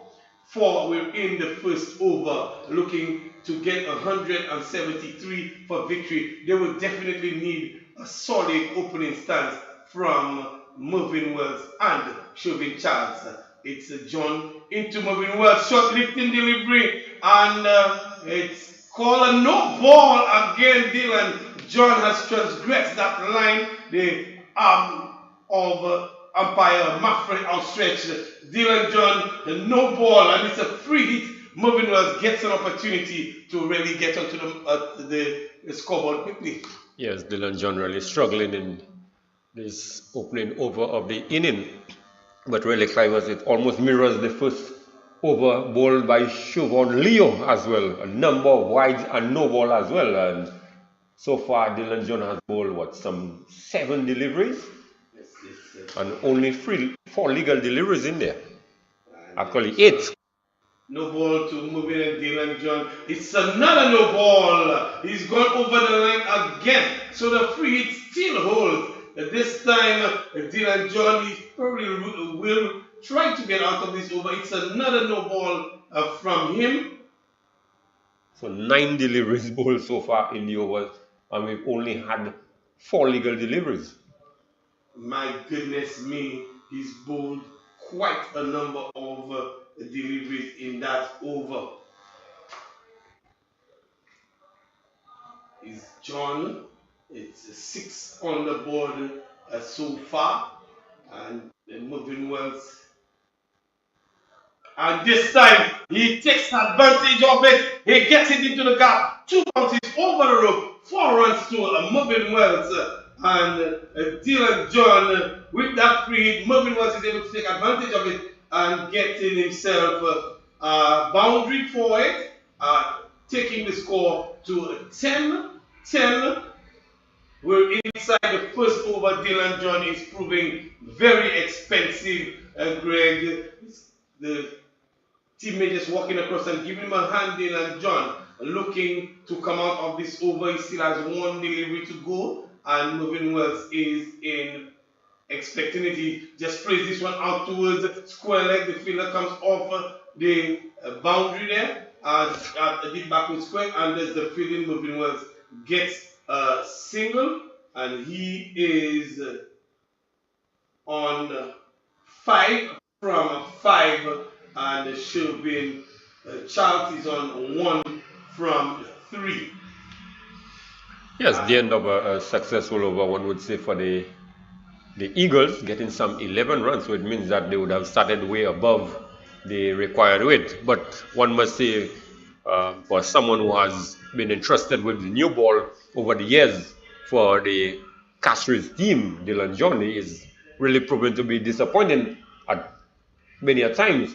One would have expected he would use his strength, which is his ability to swing the ball. And he has a new ball, and time again, we have seen him to resort to bowling those short deliveries, and more time than not, he's just spraying the ball. So one would expect, by now, Dylan would have at least learned how to bowl to his strength, which is to bring the ball up and get the ball to swing. And it's Jaden Eli Box who's going to take up the attack from the players' pavilion end. Jaden Eli Box is known to bowl the new ball, and Eli Box, he's going to be bowling to Wells, and Wells is getting a delivery on the line of legs. He tried to turn this one away and might have come off the inner portion of the bat. It's a wide delivery actually. Did not make any contact, and they actually come through for the run. Jaden Eli Box starting off with a wide delivery, almost mirroring what Dylan John had done, hoping that he does not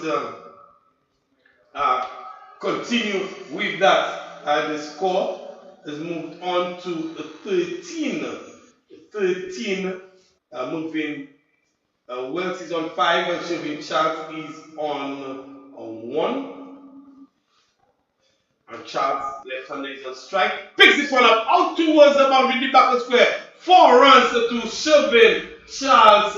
And Shelby Charles getting into his work very, very early. Jaden Eli Box just bowling a badly line delivery. Shelby Eli Box taking a full tone on this one. And of course, taking advantage of the fielding restriction is Shelby Eli Box. They moved on very quickly to 17 without loss. And exactly the start the Micoud, Avatar Healthcare, Micoud Eagles would have wanted. Shelby is forward in defense.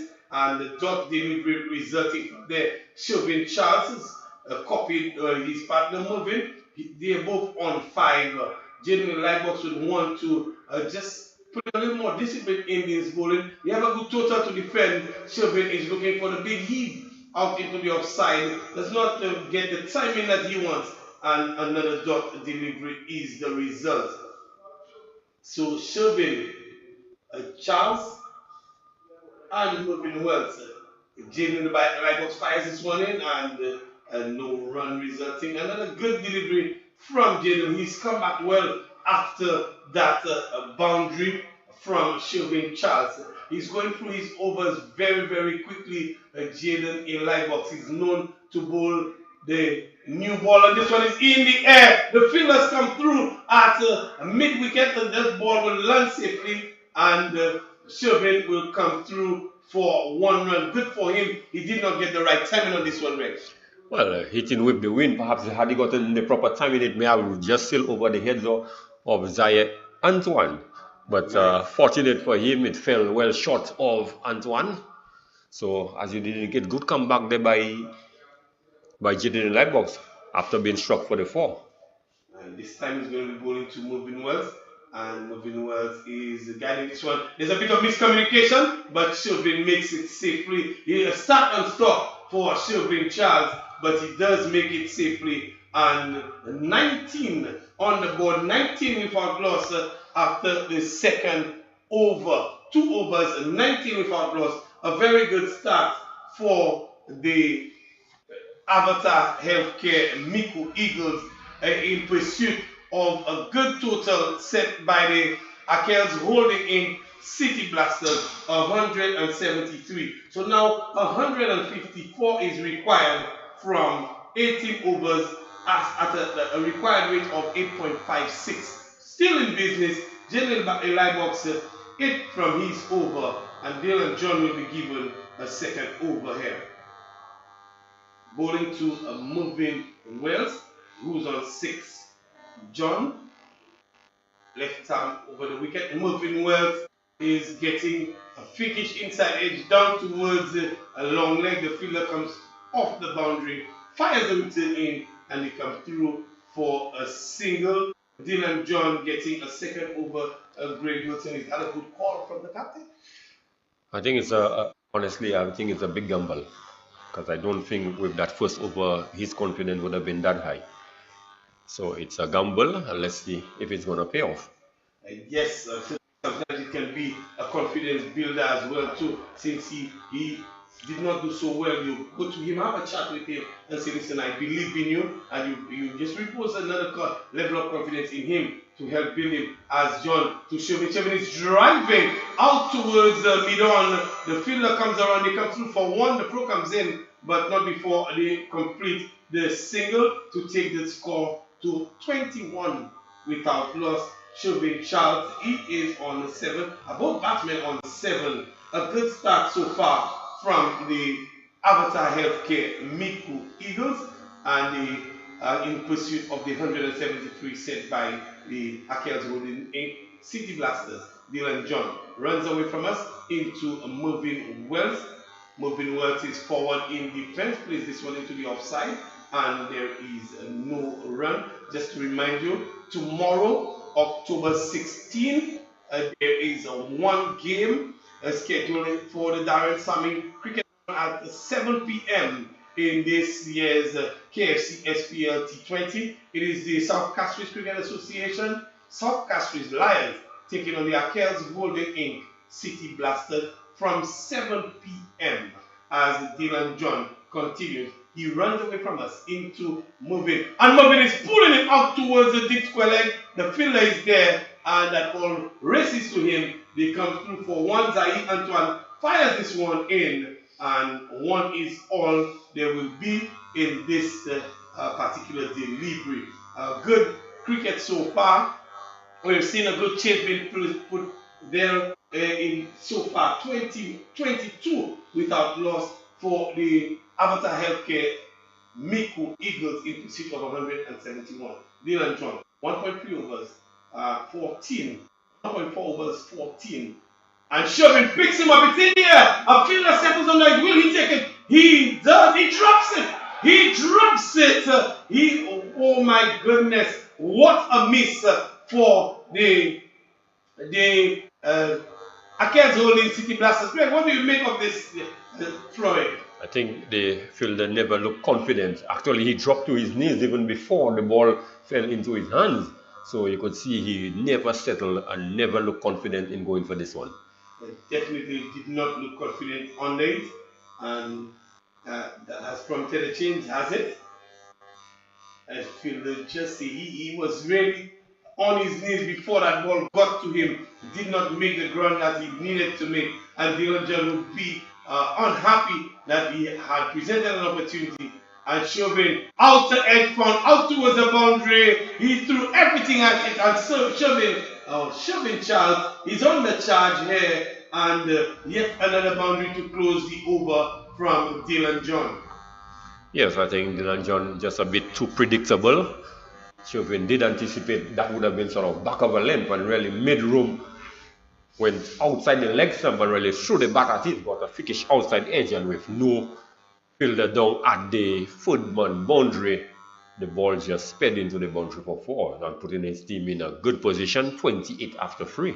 28 after 3 with the current run rate well above the required run rate. The present run rate is 9.33 and the required rate is 8.53. If they can keep this up for another 3 or 4 overs, Greg Wilson, they would be in a very, very good position. Chauvin Charles is moved to 13 from 11, and Mervyn Wells is on strike now, and he is on 9 and looks to cut this one through backward point as Jaden in line box continues and not making the not finding the gap that he would have wanted to. A dot ball resulting. Mervyn Wells, he remains on 8. He likes to Wells, but he's turning this one into the onside. Chauvin Charles comes through quickly for the single, and it's a 1 more to the total. 29 without loss. We're inside the 4th over. A good opening stance there. And I said, Greg, if the Avatar Healthcare Micoud Eagles are to get this runs, a lot is relying on the shoulders of this partnership really between Chauvin Charles and Mervyn Wells. Yes, certainly they would need a good opening stand from this though. Charles picked this one up. It's high in the air. Jaden in the box runs around and makes no mistake on this occasion. Chauvin Charles, he perishes. Jaden in the box, caught and bowled. The first one goes down for the Micoud Eagles. Is that the commentator's curse there? Clive was just as we said that they would need to put a good solid partnership if they are to get close enough to the or to overhaul a total. A lot would depend on the opening stand And next ball, Chauvin Charles perishes. But then he was living a bit dangerously, certainly looking to go for the gears. He looked like he wanted to be very attacking, ready to take the attack to the bowlers. And we saw that he took his chance, but on this occasion, perhaps getting the leading edge and presenting a relatively easy catch to Jaden Lightbox. So the Micoud Eagles, they have lost their first wicket inside the fourth over. Sydney, they have lost their first wicket, and the fall of Chauvin Charles brings Noel Leo into the wicket. He will be partnering with Moving Wells, and we can recall last evening Noel Leo and Wells had a very good partnership as Chauvin Charles did fall early. Yes, a partnership of in excess of 100 plus. It was a huge partnership. So Noel Leo, he comes in. Another left-hander to replace left-hander. Noel Leo comes in. 29 for 1. Jaden Lightbox is known for his use of the new ball and has continued to build on that reputation that he has been building over the years. Again, it's Leo. There's a bit of miscommunication, but Welch will make his ground, and he is home, and that single takes them to 30 for 1. We're inside the fourth over. Jaden Lightbox, a successful over for him so far, and that single will bring Moving Wells into strike. A good start, nevertheless. Notwithstanding, they've lost 1 wicket. Eli Box into Wells, and Wells is backing away and driving all along the ground out towards mid-off. There's no run from this effort, and one more. Well, race basically one more dot delivery to Jaden Eli Box. He's going through his overs very quickly. Eli Box. Moving Wells is pulling this one, is just hitting him about the body, and no run, resulting a dot delivery to end the fourth over. Greg Wilson, 30 for 1, and still 2 overs to go in the power play. What do you make of this power play so far? Well, they are almost mirroring each other.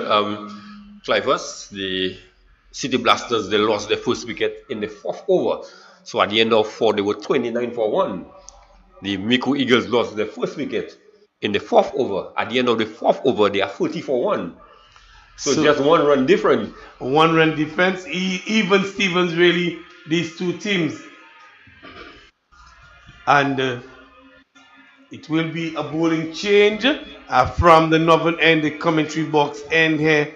And it looks like it's Antoine, is it? Yes, Zai Antoine. Zai Antoine is given the ball. Zai Antoine coming in for the... He replaces Dylan John from... He's replacing Dylan John, Zai Antoine. And a very, very good deceptive bowler is Zai Antoine. He moves in right arm over the wicket to bowl to Leo. Leo picks this one high up in the air, and the fielder comes around, doesn't have the legs, and he's hitting into the breeze as well. And there's always a very steep breeze here at the Darren Sammy Cricket Ground. Leo completing 2 runs. He is adding 2 more to his tally. The score moves on by 2 to 32 for 1. We're inside the 5th over as Zai Antoine will continue to bowl. And this partnership, a lot is riding on this partnership as Antoine moves into bowl to Leo, who has just joined Wells. And Leo is driving uppishly out towards mid-off. And it looks like it's Dane Edward who is making a tumbling stop not before they complete that run. Noel Leo has definitely indicated his intentions here, Greg. Yes, he has come out with similar intention as last evening when they played. He was the aggressor at the beginning, and Moving Wells was just playing the supporting role. They changed roles later on in the inning. So certainly it worked last night. If it's not broken, why fix it? Okay, correct. Again, Antoine, this time he will be bowling to Wells, who's on 9. And Wells is beaten outside off stump, out through to wicketkeeper Henry. Good delivery from Antoine. And of course, last evening, we saw the partnership is always requires one partner to be dominant, and they use that to good effect. Was the dominant partner early on, and the roles were switched later on, and they had a solid over 100-run partnership as Antoine comes ball to Movin. Movin is pulling, and he's going to be beating Dane Edward out towards the boundary. Who will win that? Dane Edward makes a fantastic effort, but in the end, the ball just trickles into the boundary. A good shot from Movin Wells, and he found the gap very well on this occasion. Dane Edward is quick, but not quick enough on this occasion, and 4 runs to Movin Wells. Yes, a good valiant effort there by Dane Edward, but I always felt that the ball would have won the race. Firmly struck there by Movin Wells. Antoine shot on this occasion and really getting into position very quickly was Movin Wells.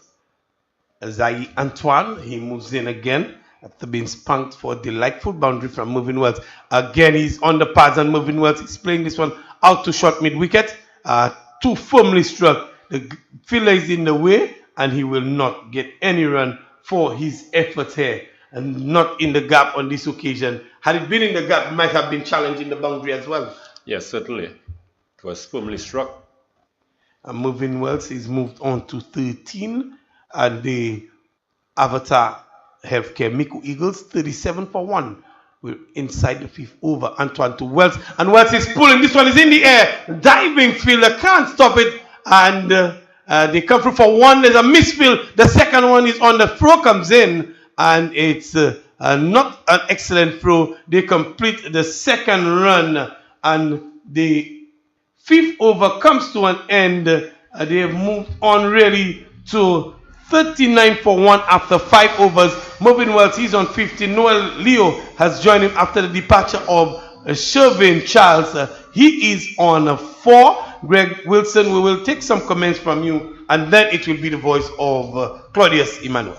Yes, certainly we could say the clear intention of Movin Wells and Noel Leo to really take the attack to the City Blasters bowlers, and they are doing that admirably at this point in time. But just looking at the quick comparison between the two teams after 5 overs. After 5 overs, the City Blasters, they were 33 for 1. And the Monrepo Eagles, they are 49 for 1. So they are some 6 runs ahead of where the Blasters would have been, Claudius. Thank you. Good night to you, Greg. So 39 for 1 over number 6. About to start. So required is 134 from 15 overs, 8.93. When they started, it was 8.1. Not surprising because they're scoring at 7.8. So delivery that is pulled away as a new over is started all the way over the long on boundary for 6. So Leo getting quickly into action.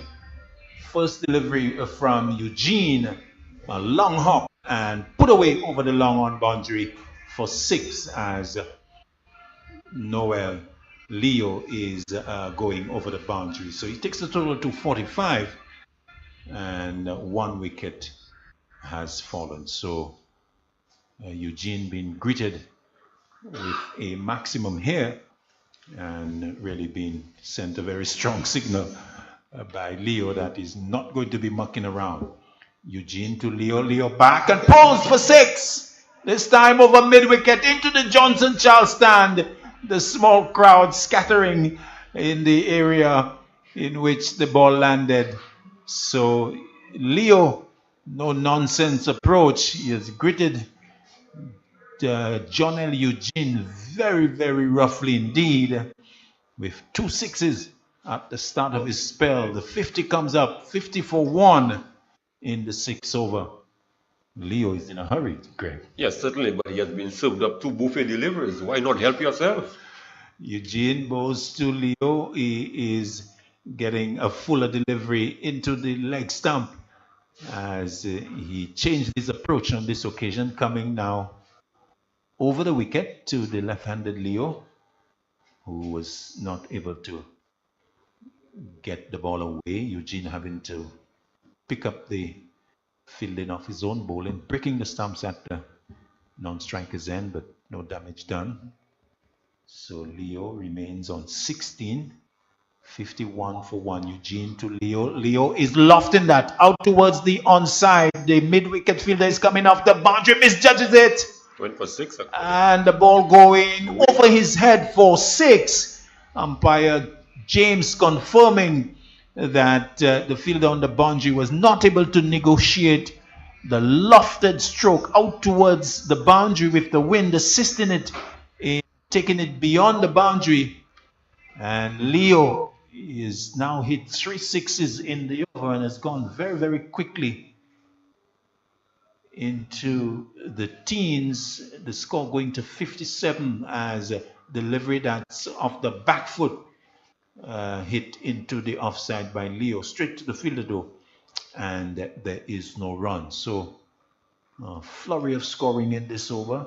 22 Leo from 8 deliveries. Eugene to Leo, who's forward and plays it into the offside, and the fielder coming in to pick up to complete a very productive over for the Micoud Eagles. Leo smashing 3 sixes of John and Eugene. Yes, 3 sixes, but the first 2, Claudius, they were really sort of loose deliveries and he really got into position very quickly. But Leo, certainly from what we have seen from yesterday, he's a no-nonsense player. He comes out there very positive intent, and certainly he has put his team in a very strong position. 57 at the end of the power play, and the City Blasters, they were 45. So actually some 12 runs ahead. Yes, in fact, Leo, we saw him with a half century in the previous game, and so one who is a no-nonsense player. In fact, he got 60 from 50 deliveries in the game against South Castries Lions, with the Micoud Eagles posting 182 for 1 in their 20 overs. Antoine starts over number 7, bowls to Wells. Wells is getting a delivery onto the legs and clipping it out towards the square leg region, gets 1, and the total going up by 1 to 57 for 1. This is over number 7.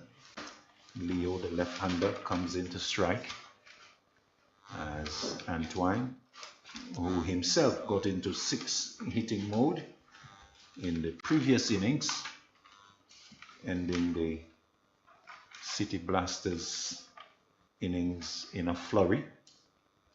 As he comes in, bowls to Leo. Leo is driving but not getting hold of what is a no ball, now being signaled by umpire Matre. So Noel, Leo seemed to have hit that ball into his boot or something. He's on his knees and maybe needing some attention, as he's going to get some consolation from Mervyn Wells going down to check on him. But Antoine overstepping, and Leo with a big drive not connecting Greg Wilson. Yes, certainly committing the cardinal sin of transgressing the crease, and with the sort of mode that Noel Leo is in, I think he would be licking his chops and the sort of having the leeway of throwing the kitchen and everything at this delivery. So assistants coming in from the dressing room, but having to with Leo up on his feet, ready to continue. I think he may have probably wanted a drink as well, but umpire Matre, waving the individual from the dressing room, was coming in. He had gotten halfway in and had to go back. Antoine moving in, bowls to Leo. Leo is looking to drive. Again, does not get hold of it. It ends up just a few feet away from him on the crease. Well, in fact, just away from the crease, and having to be picked up by Leo in the follow-through. So, correction, Antoine in the follow-through. Leo, no-nonsense approach, is really going full-bloodedly in those drives. We have seen him clear the boundary on 3 occasions. Antoine moving in balls to Leo, who's forward, wants a single, will get it as he finds the gap into the offside in the circle, away from the point fielder who has to move to his left. So one more to the left-hander. He goes to 22 and it is 59. 59 for 1. This is the 7th over. The right-handed Wells comes into strike. Wells, who got 99 from 63 in the previous game, waits now as Antoine moves to him. He's looking to pull it, beats the keeper out towards the boundary. It will be picked up by the man from inside the circle at 45. So one more to the total as Wells gets his 17th run and takes the total to 60 for 1. 60 for 1 midway in the 7th over. The requirement is 162. 162 with the City Blasters getting a delivery. Leo, that has gone out towards mid-wicket over the boundary. 6 runs. Get Leo with the swing of the bat to good effect. A delivery that was into the pad and swung away lustily over mid-wicket for 6. So this man really does pack a punch as he rushes to 29 and taking his team total to 61 for 1, still in the 7th over. Yes, I think the bowlers really are missing the trick, Claudius. He really favors the leg side, so they need to keep the ball at least wide outside the awesome, force him to drag the ball across. Antoine to Leo, who is kept in check as he just blocks the ball in front of him to complete the over.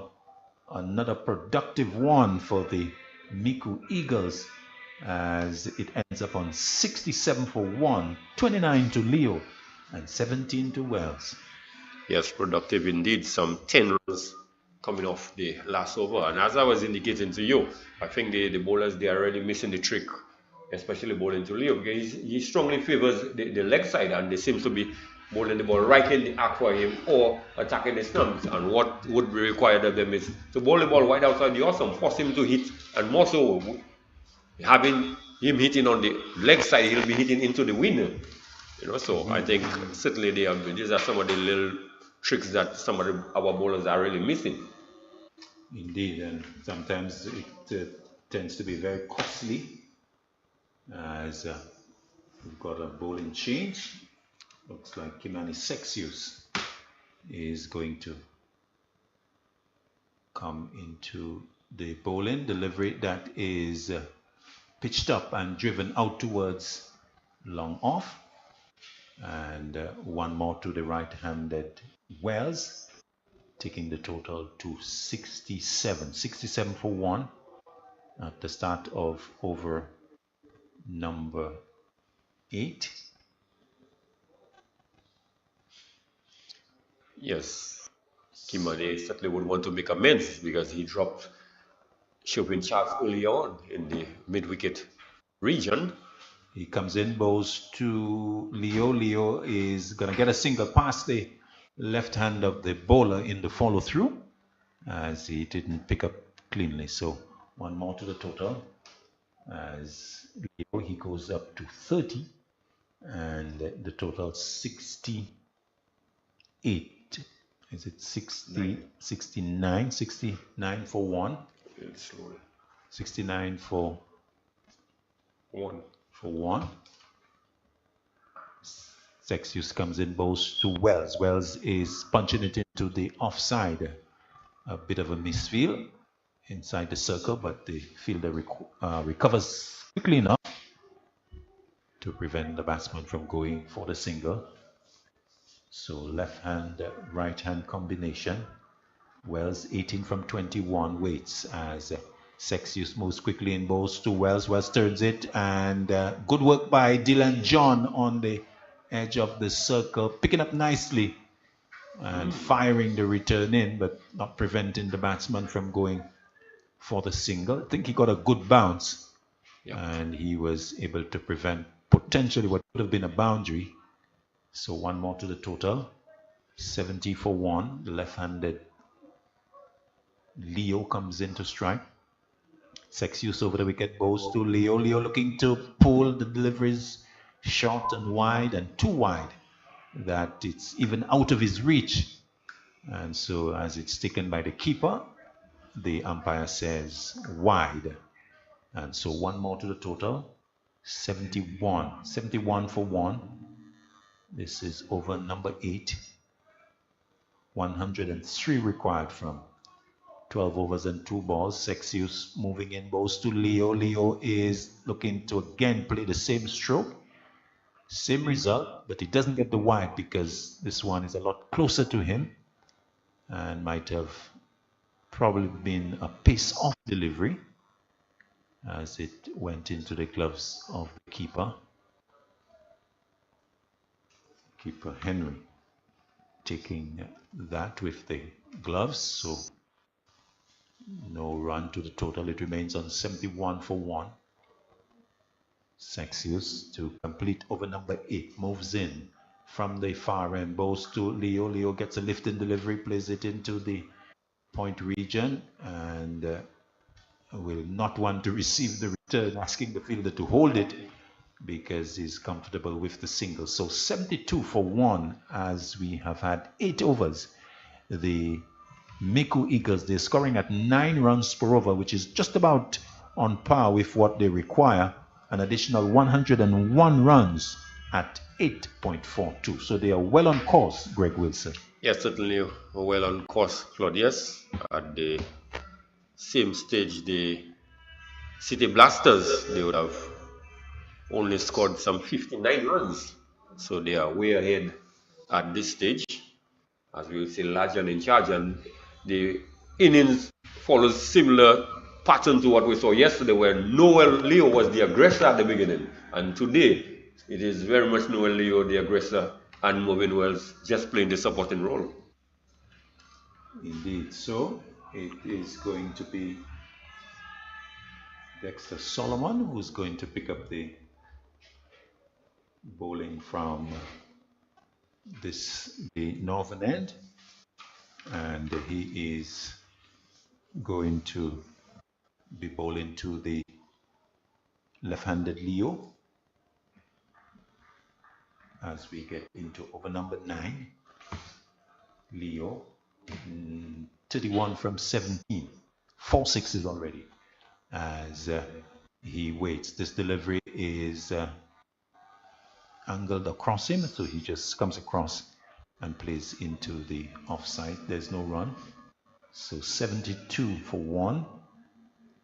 Dexter Solomon picking up this 9th over.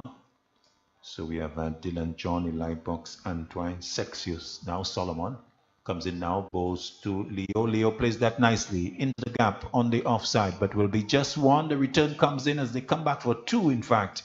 And good running between the two. Leo and Wells combining well. Greenwell communicating well and picking up the couple. 2 to the total. It goes up to 74 for 1. Noel with that couple. In fact, Leo with that couple going up to 31. Wells 19 is at the non-strikers end delivery that is played uppishly, and sliding effort to complete the fielding at mid-off. Wells is able to come back into his crease, and there is no damage done. So Noel Leo is 33 from 19, Wells 19 from 22. This pair, they have taken the score along nicely. Solomon moving into Leo. Leo is lofting that out towards the onside. Long on is positioned and takes a good catch. John L. Eugene showing good balance and good concentration, positioning himself nicely and judging it well and taking it over his head just inside the boundary. A very good catch indeed, and accounting for the loss of Noel Leo. Caught Eugene bowls Solomon for 33, and in the 9th over, the Micoud Eagles they find themselves 74 for 2. A very good catch indeed. Very good catch. Well judged there by Jonel Eugene on the boundary, but Claudius, just when Dexter Solomon was brought into the act, it came to mind that this is a man with the golden arm. Somehow he finds a way of getting a wicket. He looks like just an ordinary bowler, but he can be very deceptive. And in the last tournament, national tournament, he was pretty much one of the leading bowlers. He took key wickets at very crucial time, and he was introduced into the attack. And Noel Leo really was going all guns blazing at this point in time, and really a change of delivery and an excellent catch taken by Jonel Eugene. Very well judged indeed. Yes, very nice to see that, because we have seen a few catches going down today, but Eugene was equal to the task in judging the ball coming down and holding his nerve, holding his balance, and completing very good work indeed. So the City Blasters with success, wicket number 2, as the new batter comes in, number 18. That's with Darren Sammy Jr. Number 18. We would have to, yes, Darren Sammy Jr. That is correct. So, right-hander waits as Solomon bowls outside the off stump, and he shoulders arms to allow it to go into the gloves of Henry. Umpire Mathrin says it's too wide, sir, and he penalizes the bowler. So 1 more to the total. Wide call, 75 for 1. Correction, 75 for 2. Sammy Jr. waits as Solomon moves into this delivery. He is on the walk, wants a single, and luckily for him, that was not picked up by the fielder inside the circle, because Sammy Jr. there was almost tip and run and just played that on the walk, same momentum with the stroke running, and he was lucky that it was not picked up on the edge of the circle. I think that was Antoine who... Natrum, correction, didn't pick up, so he's off the mark. Solomon moves in, bows to Wells. Wells is struck on the pad, big appeal and given. A delivery that completely outfoxed Mervyn Wells. It was bang on target, might have been a pace-off delivery, and the stroke completed well ahead of the arrival of the ball, and Mervyn Wells being trapped clearly quite very much in front of perhaps middle and off, and so the veteran goes LBW off the bowling of Solomon for 19, and the City Blasters, well, all of a sudden they have picked up those 2 quick wickets. Now the wicket of Mervyn Wells to follow that of Leo. Wells going LBW for 19 at the end of the 9th over. It is 76 for 3. Yes, certainly good introduction into the bowling attack there. Dexter Solomon, as I indicate, the man with the golden arm, and as I indicate again to you, Claudius, he can be very deceptive. Strategize for the next 11 overs. But those 2 quick wickets, Greg Wilson, those of Noel, Leo, and Mervyn Wells, very important in terms of the future of the game, because they were putting on a decent partnership with 1 wicket down. In fact, I was just about to tell you that that's a good platform with a lot of wickets in hand, but with the 2 quick wickets, it is going to be a challenge to the Micoud Eagles with the run rate just under 9 now, so it is still a bit challenging. So I think we're in for a pretty interesting balance of the game. Yes, certainly you would need the 4 summons to come into play. I certainly think it looks like father and son out in the middle at this point in time. So this would be a crucial part of the game there for the Micoud Eagles. They would need to look to consolidate a bit before you have the likes of Lansami and Mulansami in the back end, where you know can hit a long ball. Indeed. Very, very interesting situation with father and son at the crease. How often do you see that in a game, Greg Wilson? Not too often. too often at all. So Darren Sammy, the number 4 batsman, the number 5 batsman, joins his son at the middle, and so they are in battle for the Micoud Eagles. The score is 76 for 3. 97 required from the next 11 overs, and I think we are in for some pretty interesting cricket in the next few overs that are going to take place here.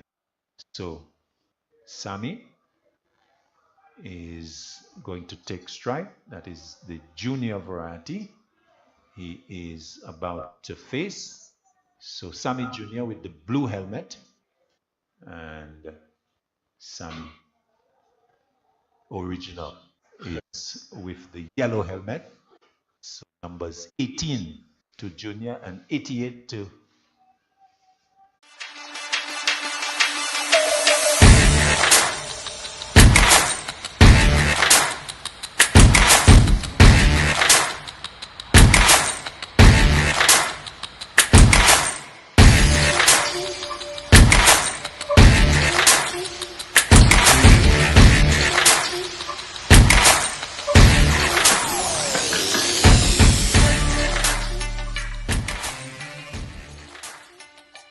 Since 1963, our mandate has been to serve people. You know, farming people, fishing people, teaching people, police people, Choiseul people, Soufre and all their people, no matter where they are. And our people are here, ready to serve with a smile, professionalism and flexibility. If all that makes you think we're your kind of people, then we're ready to help you. Choiseul Cooperative Credit Union. We make lives better. Join us today. Telephone 459-3100 or 459-3119.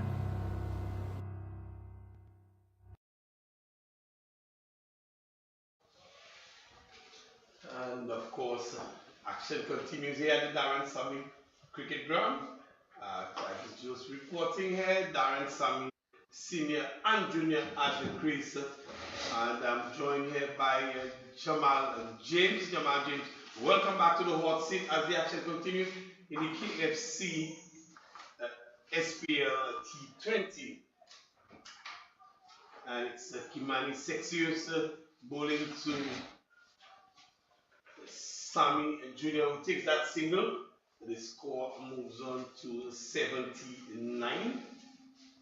79 for 3, and 2 quick wickets going down, really, and the loss of the 2 set batsmen in Moving Wealth and Noel Leo. Dexter Solomon removing the 2 as Sexius comes into bowl to Darren Sammy Senior, who plays this one into the offside, and there's no run as the fielders converge onto this one. 79 for 3. Kimani Sexius, 1.4 overs.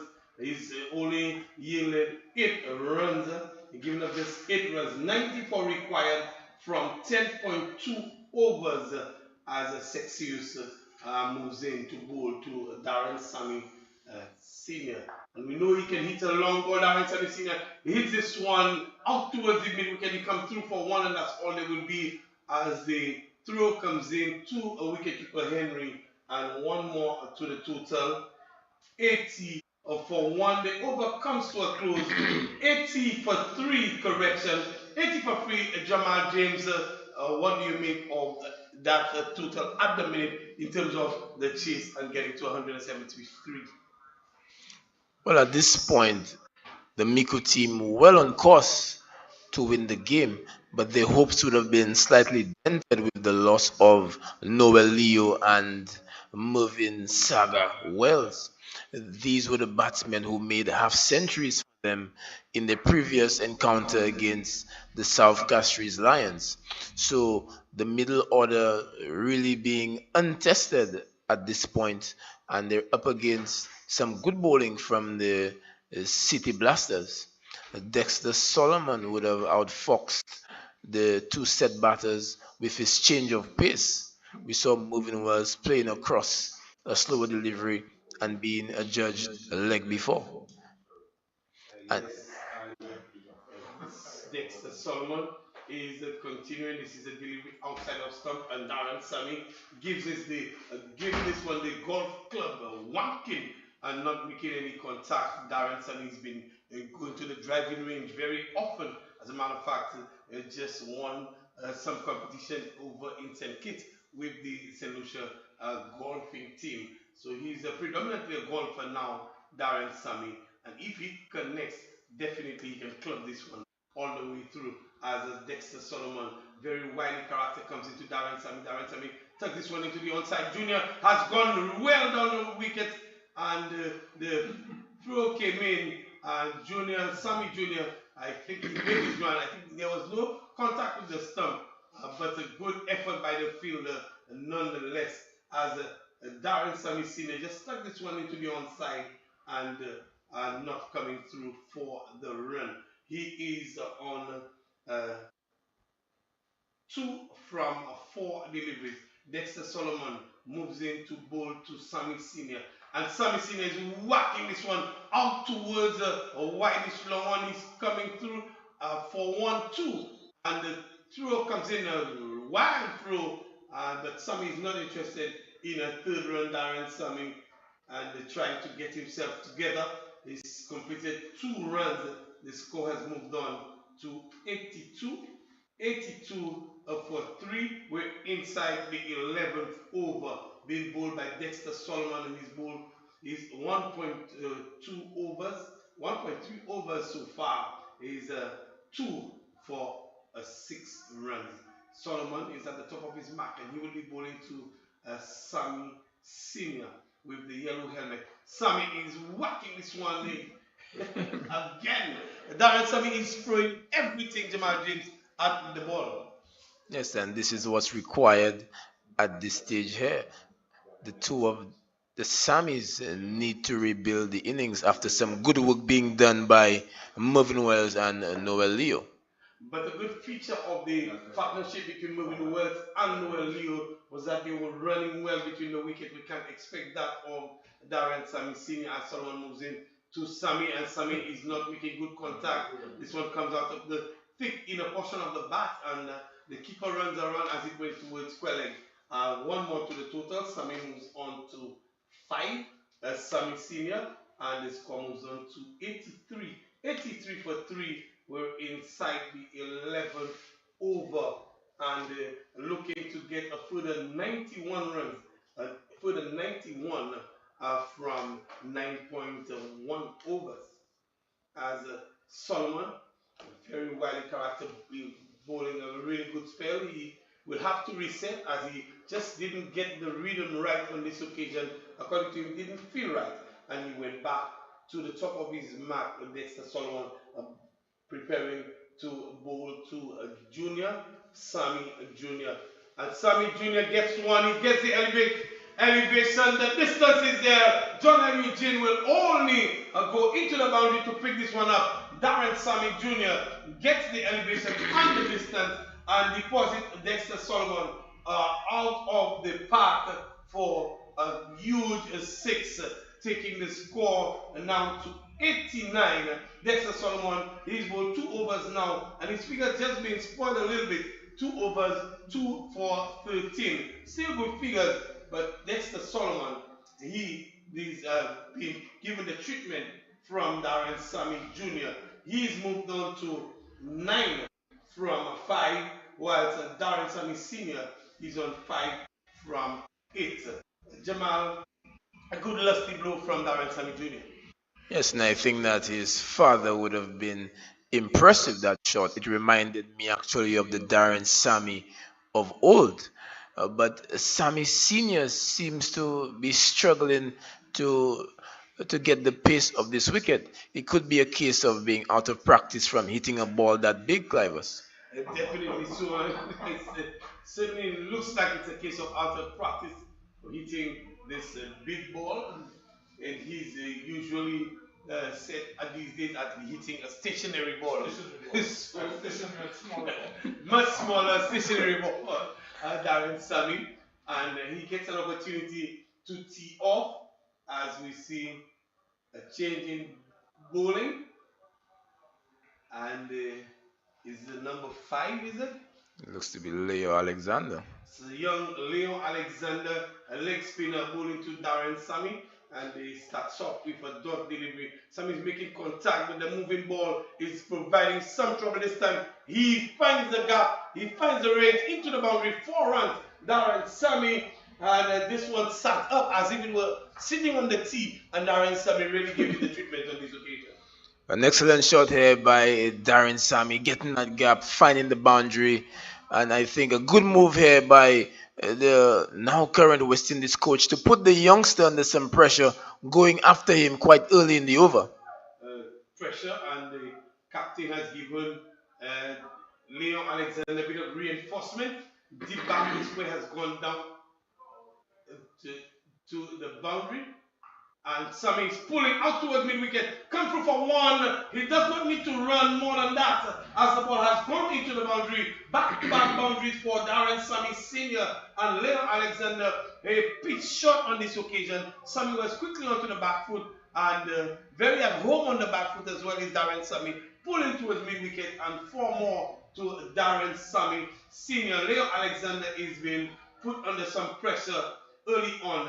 80 required from the remaining 8.4 overs. Again, Sammy is pulling out towards mid-wicket. 1, and that's all there will be as Darren Sammy Jr. is halfway down the track. His dad is still running down to complete his first run. And so it is not often you see that both batsmen heading in the same direction, but when it's your dad and yourself, you better not even let him see you doing that, Jamal.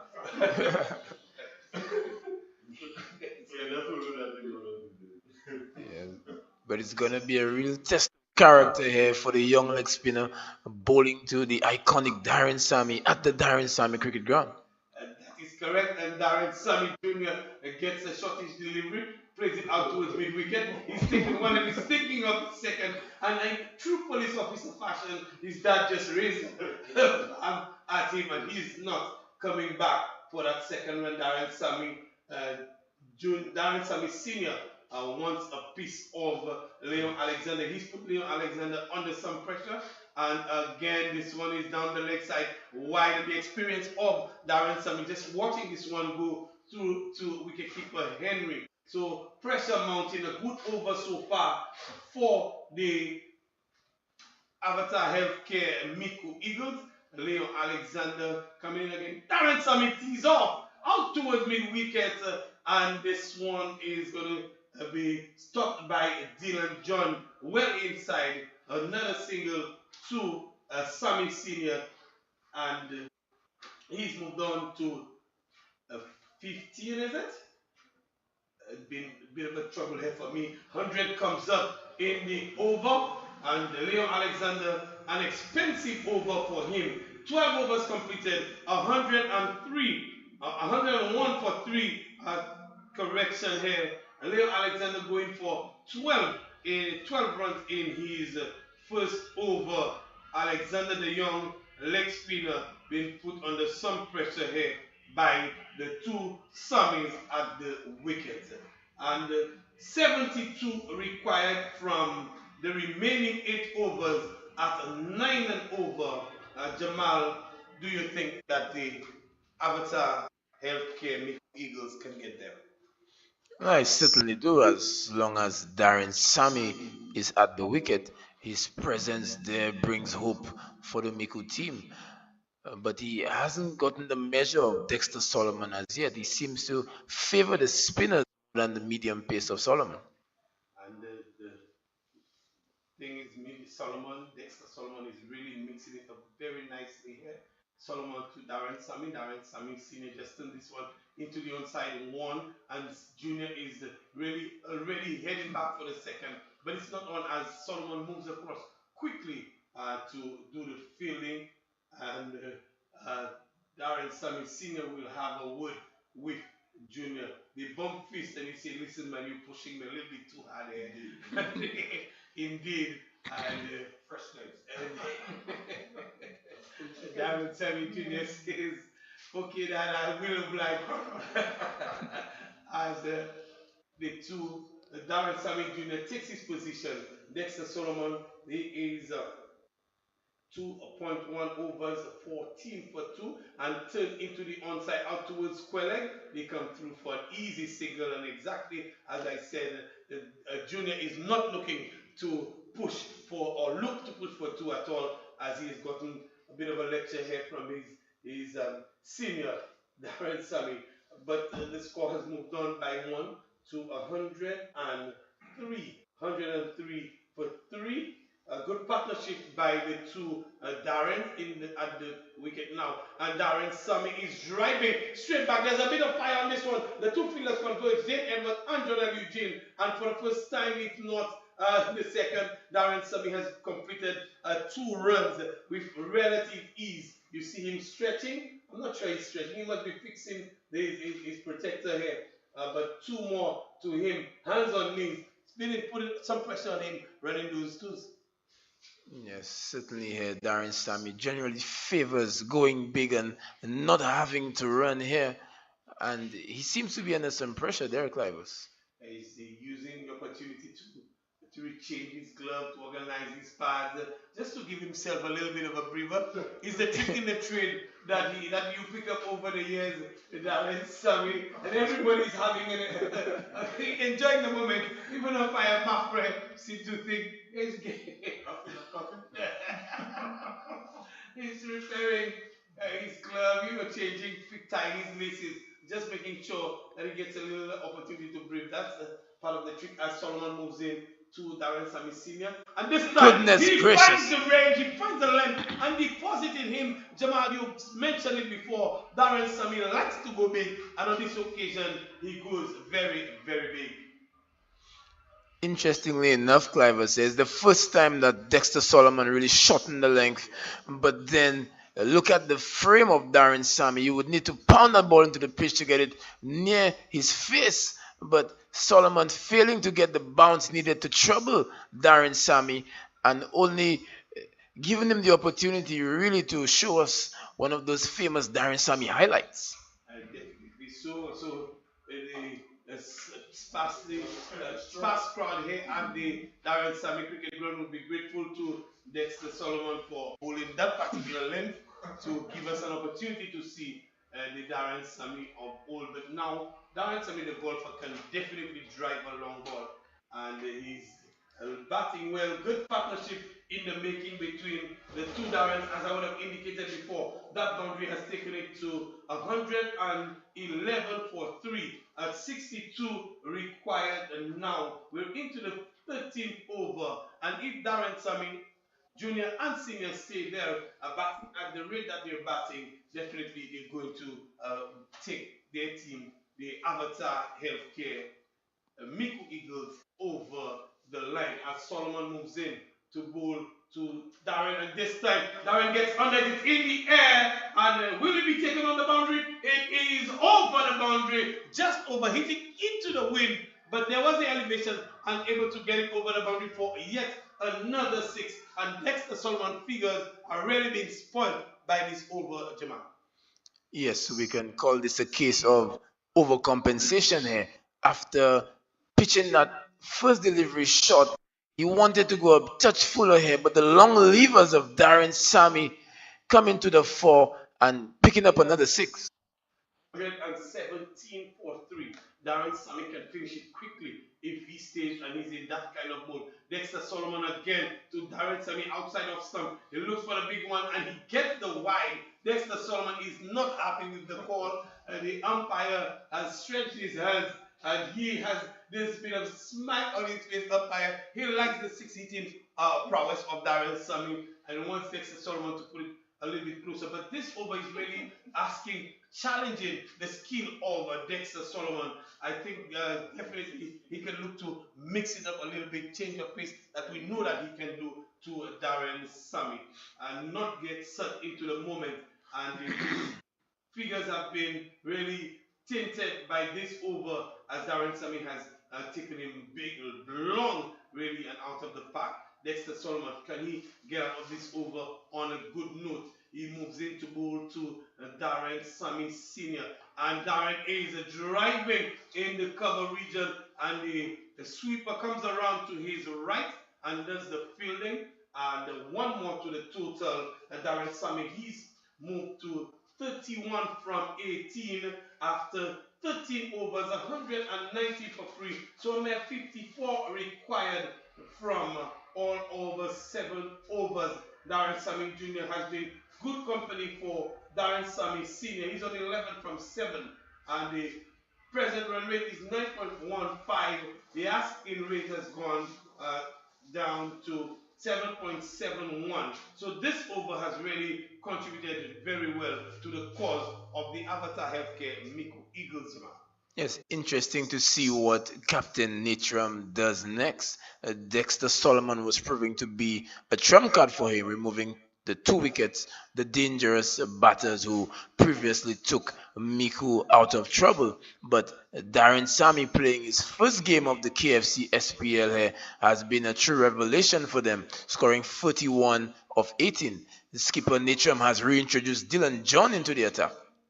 And Dylan John will be bowling to Sammy Senior, and Sammy Senior inside out into the Johnson Charleston. He is in the mood, Jamal, and really and truly in that mood, Jamal, he will finish it well before the 20 overs.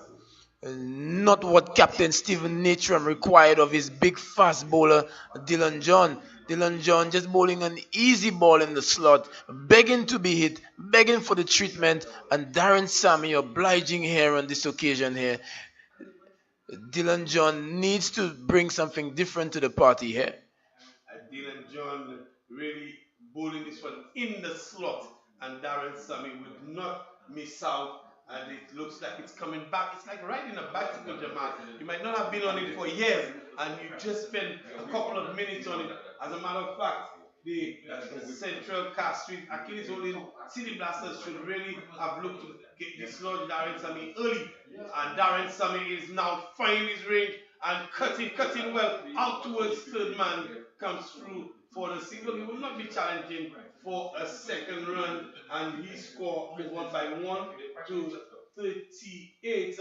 The score is 126 now for 3. We're into the 14th over, and Zealand John being under some pressure as well. Darren Sammy Sr. needs not try anything special, just play the anchor role for his father, Darren Sammy Sr., and just let him do the hitting until much later, because Darren Sammy has found his range here. And it's Dylan John who will be bowling to Junior.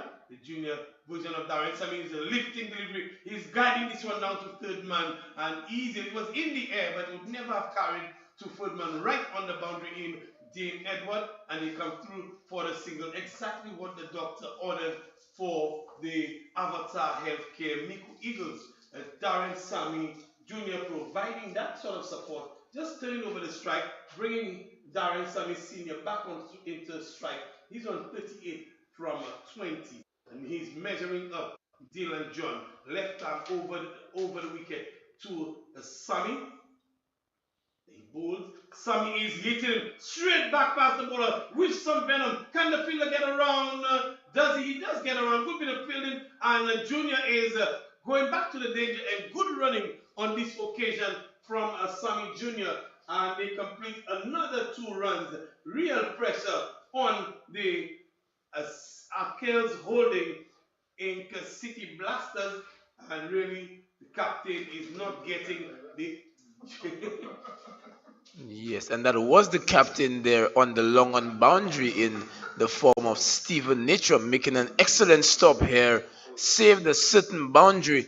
Interestingly enough, Clivers, you notice that Dylan John really shortened his length to Darren Sammy Jr., but when it came to the senior partner, he's bringing the ball up to the bat.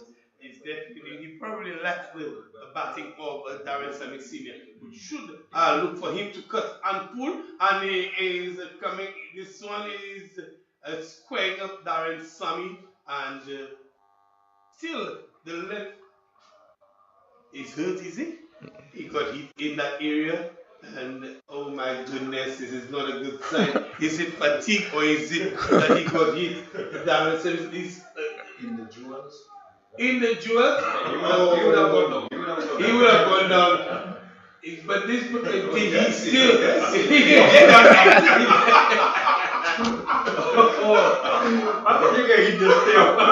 Yes, I think it's just going on.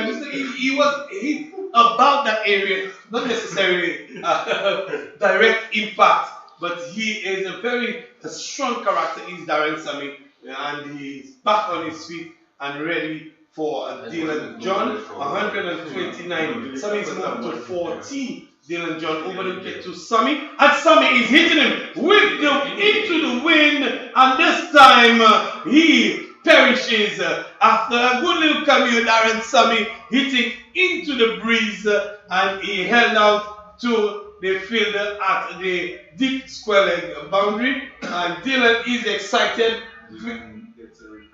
Dylan does get a reprieve, and they just shook him up with that blow in the midsection and finishing him off with that delivery, asking him to hit into the breeze there, and definitely Sammy perishes. But he's really made an impact in this game, Jamal. A quick fire 40 from 21 has put his team, the Avatar Healthcare Micoud Eagles, in a very good position.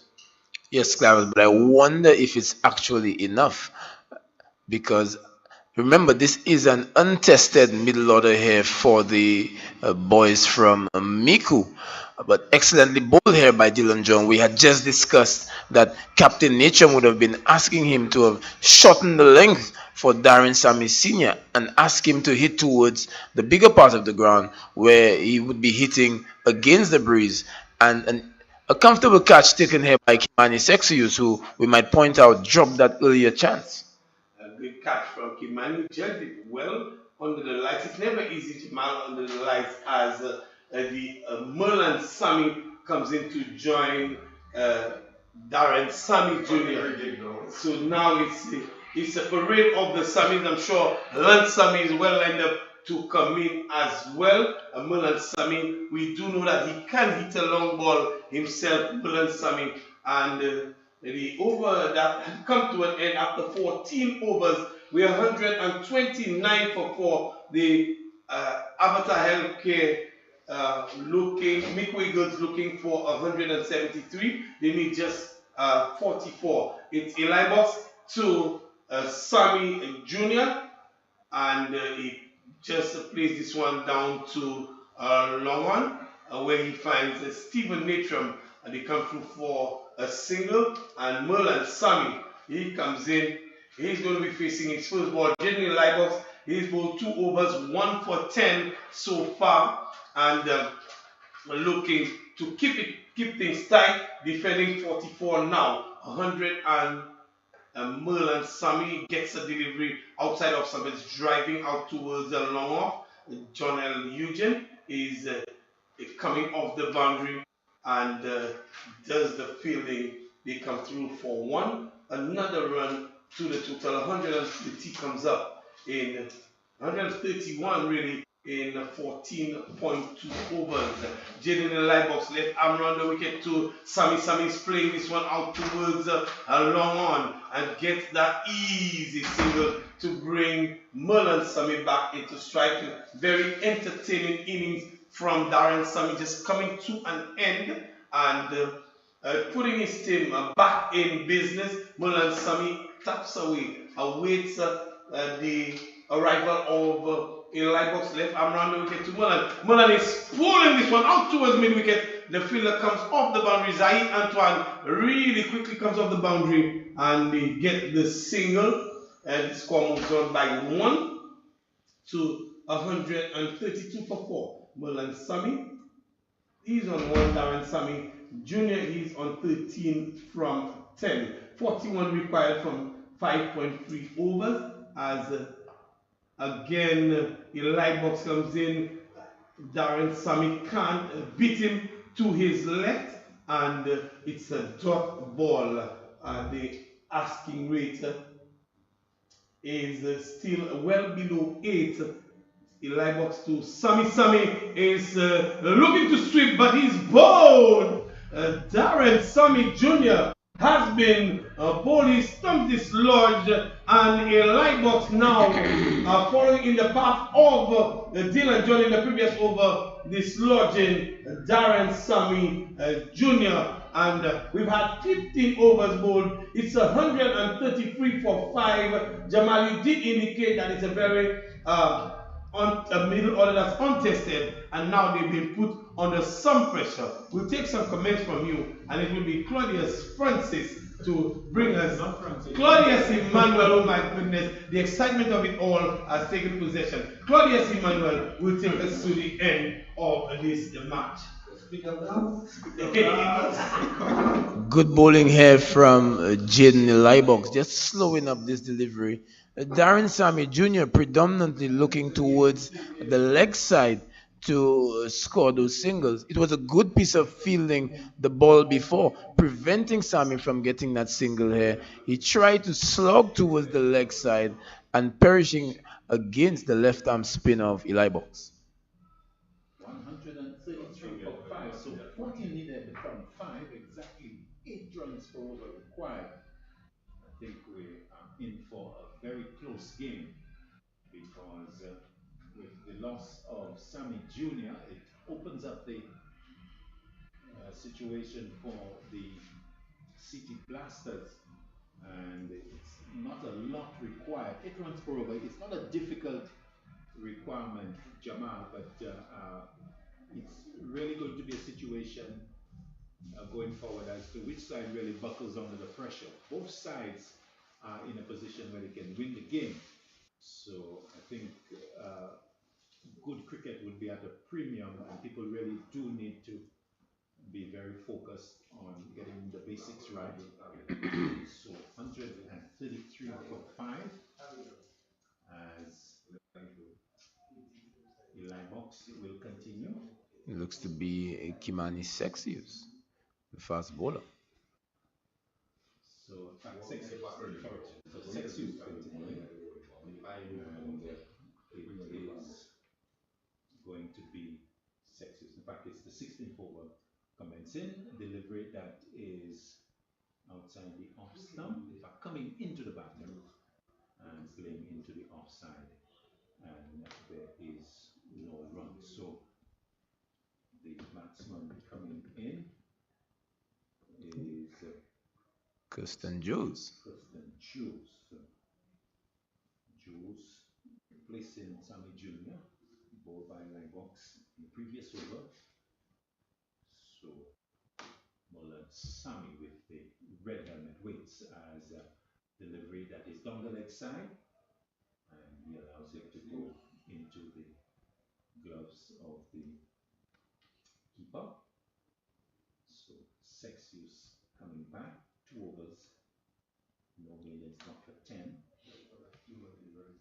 So 134 for 5, 39 needed from 4.5 overs. Sexius at the top of his mark will move into Sammy. Sammy is back and plays it. In fact, it's not Sammy. Is it Sammy? Yes, Sammy will play it back and into the outside will get a single. So it was Jones. In fact, Jones was correct. Jones with the red helmet. Now, so Jones number 53, Roland Sammy number 25 on his back. Sexius in the 16th over, moving in, bowls to Sammy. Sammy pulls it out towards mid-wicket. The fielder will come off the boundary. It looks like Antoine who fires the return in to the keeper Henry, and there is 1. So 1 to the total, 136 for 5, 37 needed from 4.4 overs. Sexius continuing, moving now, balls to Jules. Jules is back and a bit of a misfield as the return, the fielding attempt not successful, has to be backed up, so they take the single. Yes, excited fielding here from Zai Antoine. He just overran this delivery here and causing an extra run to be had by Micoud. Sexius moving in, balls to Joe's pull, but will fall on the bounce to the fielder who's coming off the mid-wicket boundary, and again good service to the keeper. One more to the total, 139 for 5, 34 needed from 4.2 overs.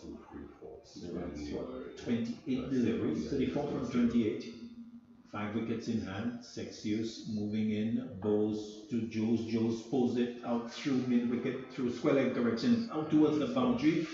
It will stop short as the return coming in. 3 fielders converging on it. The man from inside the circle eventually completing the fielding as the 16th over is completed. So 142 for 5 with Sammy on 6, Jones is on 4. The Micoud team, they require 31 from 24 overs, 24 deliveries, correction. Yes, yeah. The game looks like it's going down to the wire here, Claudius. And such was the platform laid by Darren Sammy Jr. and Darren Sammy Sr. And now it just requires the finishing touches from the untested middle order, as we pointed out. But Merlin Sammy is at the wicket, and he too is in that mold of a power hitter. So Micoud would be relying on him to just ease the tension by getting a few balls away to the boundary. But Kirsten Jules is no mug of the bat. He has made some centuries at the local level, especially in the 2-day format. Yes, indeed. So you reference that third wicket partnership between Darren Sammy and Sammy Jr. It was 53 with Darren Sammy getting 40. Took the total from 74 for 2 to 135, 129 for 3 when Noel Leo was dismissed. For 33, they found a son combination coming together. And Sammy, Darren really enjoyed himself with some lusty blows. Number of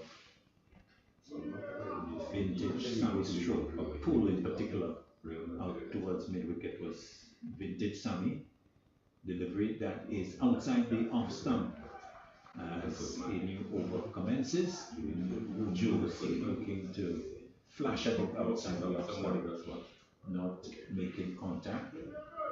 142 for 5, 31 lead from 23 deliveries.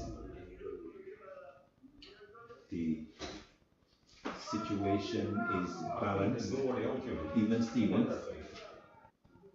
As Joe's top edging down to third man. Third man is posted. He will come to his left, Dylan John, and gets the left-handed return back into Henry. So one more to the total. 142 for 5.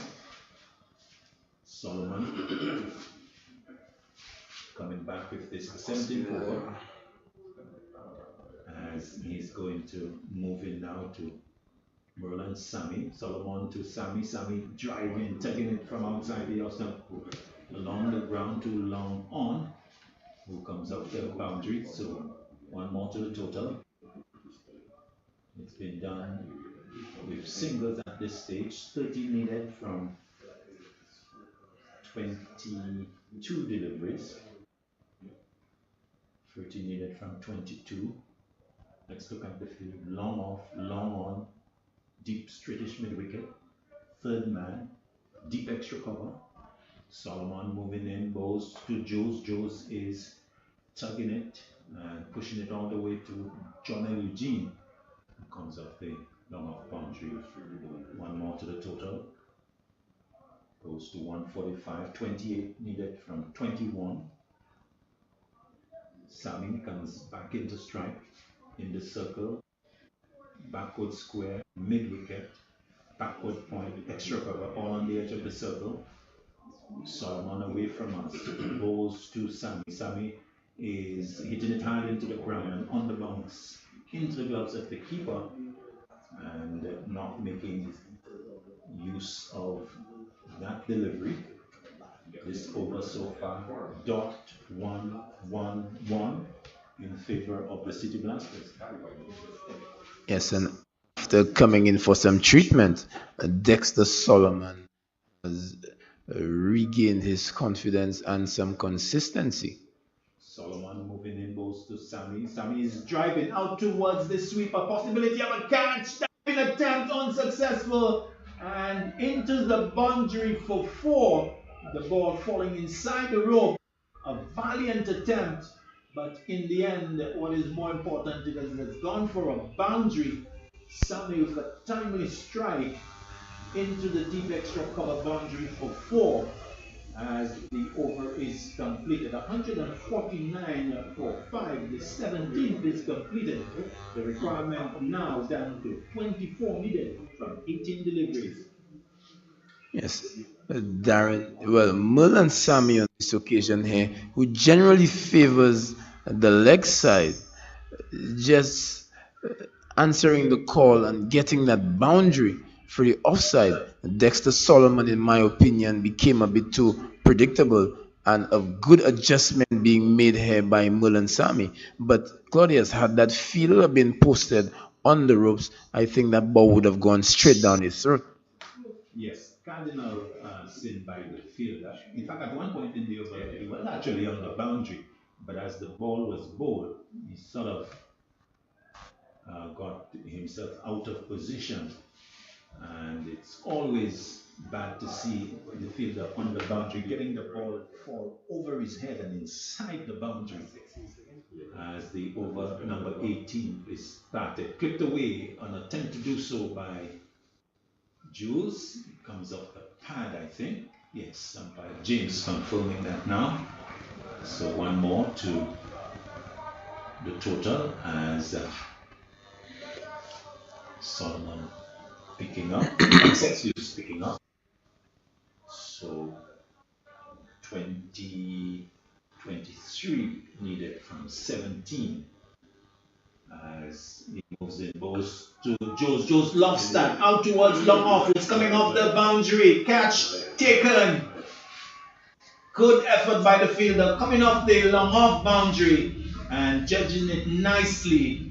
Taking it maybe just on the edge of the circle at extra cover. So an important wicket by the City Blasters as Jules looking to go long over the extra cover position. Not successful.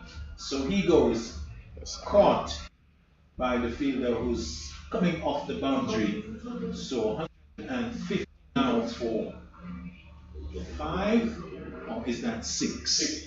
150 for 6, with still 23 required for victory. An excellent catch from Zai Antoine. He had to cover some good ground in order to make it. Kimani Sextius here staying away from the arc of Merlin Sammy, not wanting to come too straight, forcing him to hit wide outside the line of the off stump here. A good move and paying rich dividends for Captain Natram and the City Blasters. And I think now, Claudius, would it be fair to say that things have swung in favor of the City Blasters? Well, not necessarily, because the requirement is not a heavy one, because we are looking at what?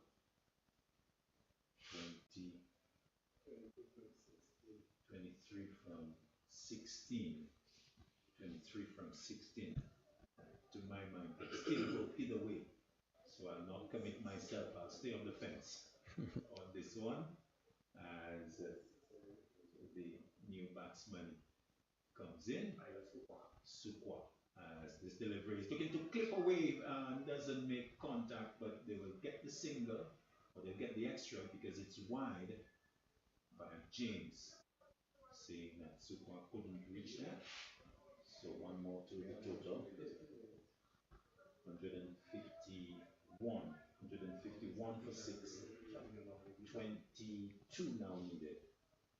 As Sexius moves in balls to Sukwa. Sukwa is playing it quietly in front of him and will go quickly through. Single. As Jules comes into strike. So in fact it was Sammy who was dismissed. It was reckoning that it was Jules. So my apologies. So Jules, the man in strike now. As Sexius will move it to the right-hander. To this delivery, he's swinging out towards square leg. The fielder comes off the boundary. They'll come back for two. The return coming in to the keeper, and the stumps are broken. But I think Jules has arrived safely. So two more to the total, as it goes up to 153. 153 for 6. Good running there, good desperate stuff by the two players as they push the fielder was that square leg to get the return back in. So with the two, the Micoud Eagles getting closer and closer.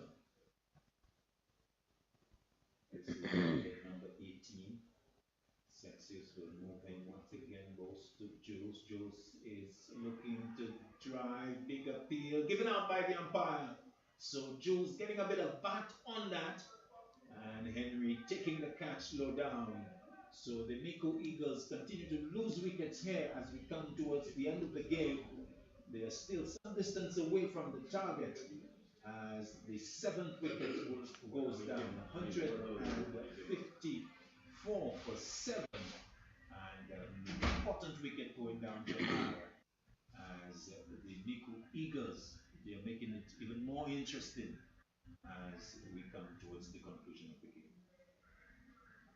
Well done from Kimani Sexius here, getting the wicket of Jules. The situation required someone with a cool head, and Micoud would have been hoping that Jules would have played that role, but opting to go for the big hit of Sexius, only managing to get the inside edge, and a good catch from wicketkeeper Quinn Henry.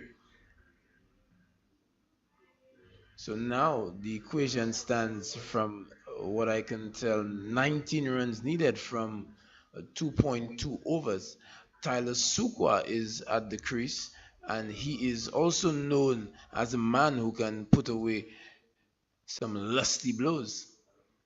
So 19 from 13, that's the equation, 19 from 13, as Lansami comes into the action.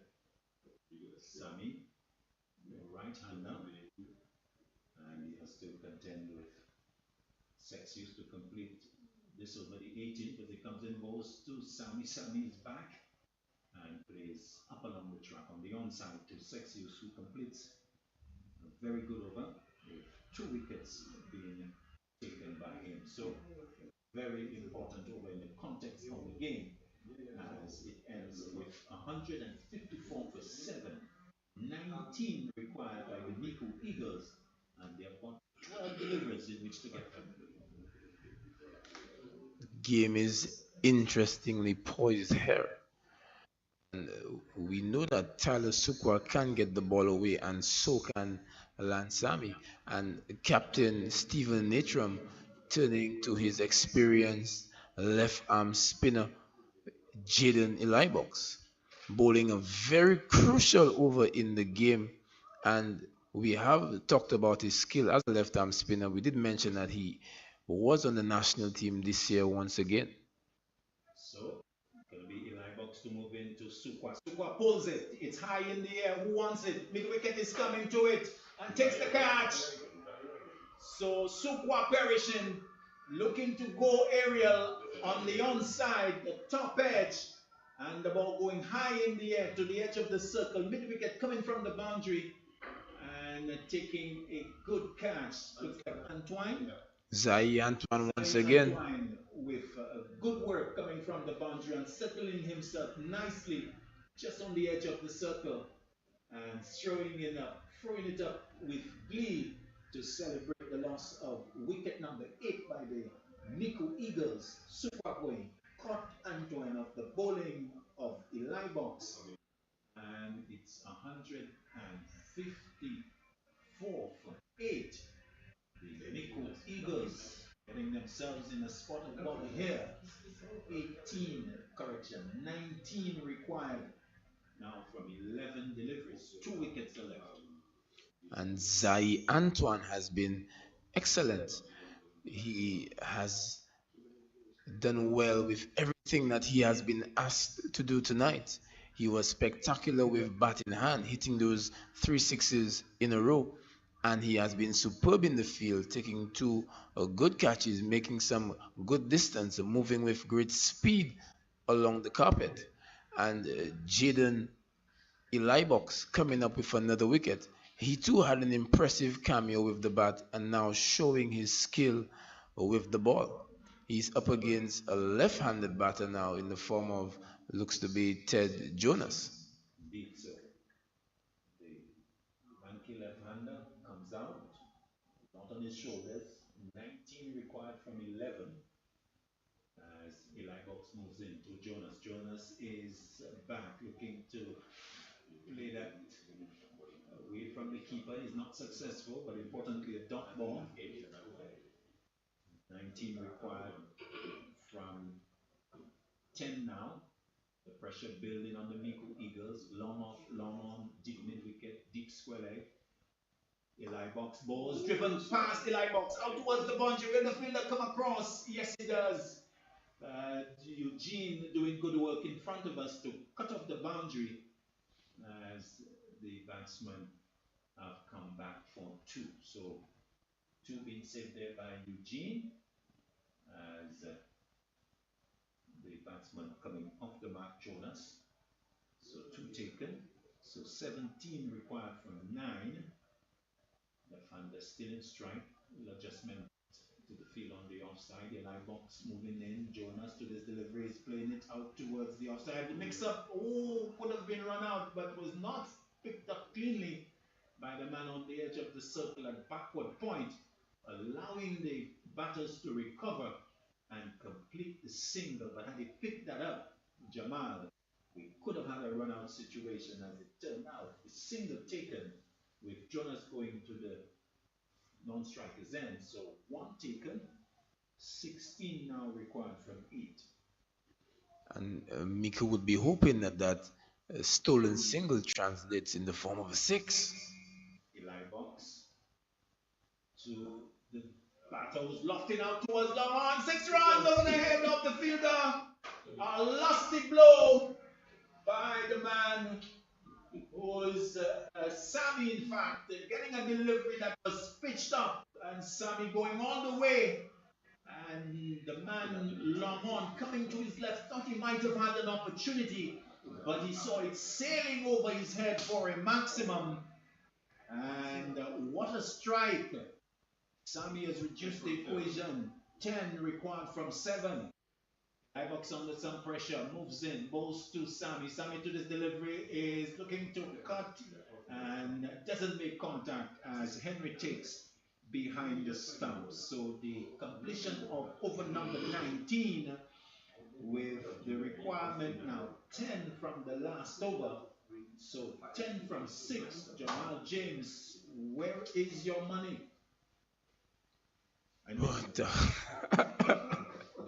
Yes, right here in my pocket, Claudius, for sure. That's where my money is. But this here shows you the importance of good fielding, and the fielder had shot man, I believe it was Leo Alexander, letting an easy single go by and the run-out opportunity, allowing for the dangerous Lance Sami, another member of the Sami Brigade, to come on strike and answer the call of the captain with a lofted 6 over long on, and the equation now reduced to just 10. There is a lot of pressure here on both teams, but Dylan John will need to deliver the goods for the City Boys. He did not have a good spell early on, but he is a former national player, and he does have the skill to get the job done. He's bowling to Mafre, but Claudius, you've just 10 runs to go. Anything can happen. Indeed. Well, Dylan John entrusted with the responsibility of defending 10. And he's going to be bowling to the left-handed Jonas. So Ted Jonas is the man who is in strike. John comes in, bowls to Jonas. Jonas is playing it down to third man. The fielder comes off the boundaries. It's just one. Jonas is interested in the second, taking a few exploratory steps out of his ground. Maybe not seriously. So one taken. 9 required from 5. And of course, this is so close. We can have many possibilities here. We can have victory to Micoud Eagles, victory to City Blasters. We can also have a tie. We can have a super over. John comes in, bowls to Sammy. Sammy is missing outside the off stump, looking to pull and not making contact. So a dot ball is registered. And each dot ball means additional pressure on the batting side. Sammy beginning to feel the pressure because he has considered a dot ball. 9 required from 4. But Dylan John can count himself lucky there because every fielder on the offside is actually in the circle. Any amount of bat on this one here, and we could have seen a boundary. And just as I say this here, Captain Nature, I'm listening here, posting the man at who was inside the circle to the boundary at third man. John moving in, bowls now to Sammy. Sammy is looking to swing at it, doesn't make contact, is asking for the wide. Umpire James is not obliging. And another dot ball considered by Sammy.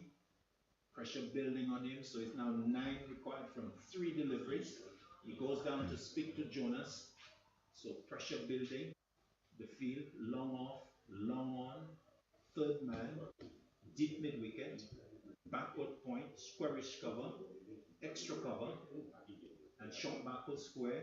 Deep square leg goes out towards the boundary. Dylan John moving in, goes to Sammy. Sammy to this delivery is lofting that over the inner ring, out towards the boundary and into the boundary for 4. Short and wide, and a telling blow by Lance Sammy. He had the width and lofted it over the inner ring into the vacant cover position. There's no fielder out on the boundary, so an easy hit for Lance Sammy. He obliged and reduces the requirement to 5 from 2 deliveries. And now, almost after the horses bolted, the sweeper now posted against Lance Sammy. 5 needed from 2. John moving in, bowls to Sammy. Sammy to this delivery is getting a short delivery, looks to swing at it, doesn't make contact, also doesn't get the wide. Lance Sammy is complaining. Well, now we see the signal from umpire James. So it was a short delivery, and pull was attempted by Sammy. He initially didn't get perhaps the wide call. This is what he was asking for. But in the end, after some deliberation, umpire James obliging and saying no ball. So now 4 required from 2. And the equation has become a lot easier now for Lance Sammy. He can do it with 1 stroke.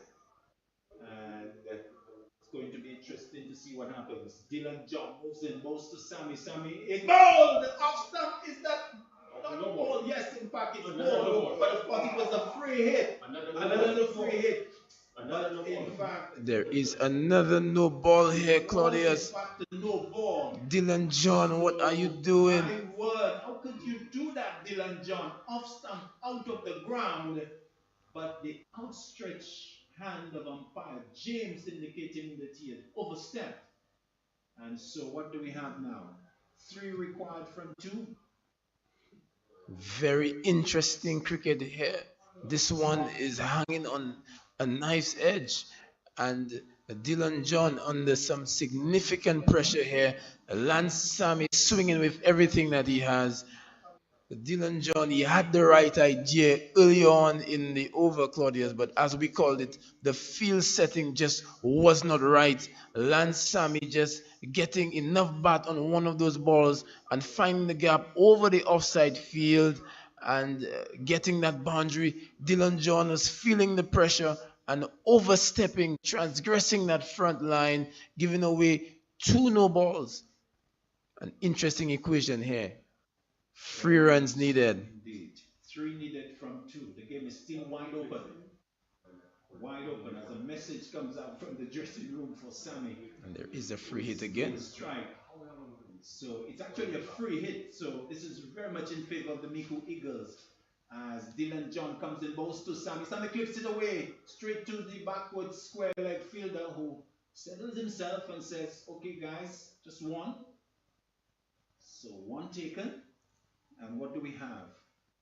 2 required from the last over. 2 required from the last over. So remind us again of the possibilities, Claudius. Remind us of those possibilities. Well, they are all possible. 2 required from the last over. Discussion between John and his captain at the far end. Well, that's another player. So it's come down to a situation where 2 runs are needed of the final delivery. Interesting to see the field placing there. Goes on strike, the left-hander. So the field, third man, long on, long off, who seems to be coming inside the circle.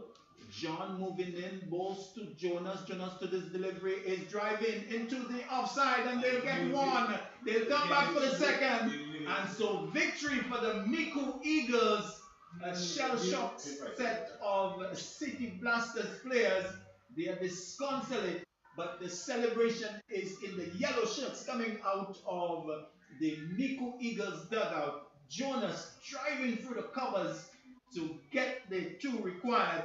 And so victory by the Micoud Eagles with Dylan John in the end, not able to defend the 10 overs that he had to do, the 10 runs, correction, that he had to do at the start of the over. And an exciting game goes to the wire, but it's the Micoud yellow shirts that are jumping up in celebration, and this consolate set of city dwellers in their maroon shirts going back, looking to regroup and ready to recover from the disappointment.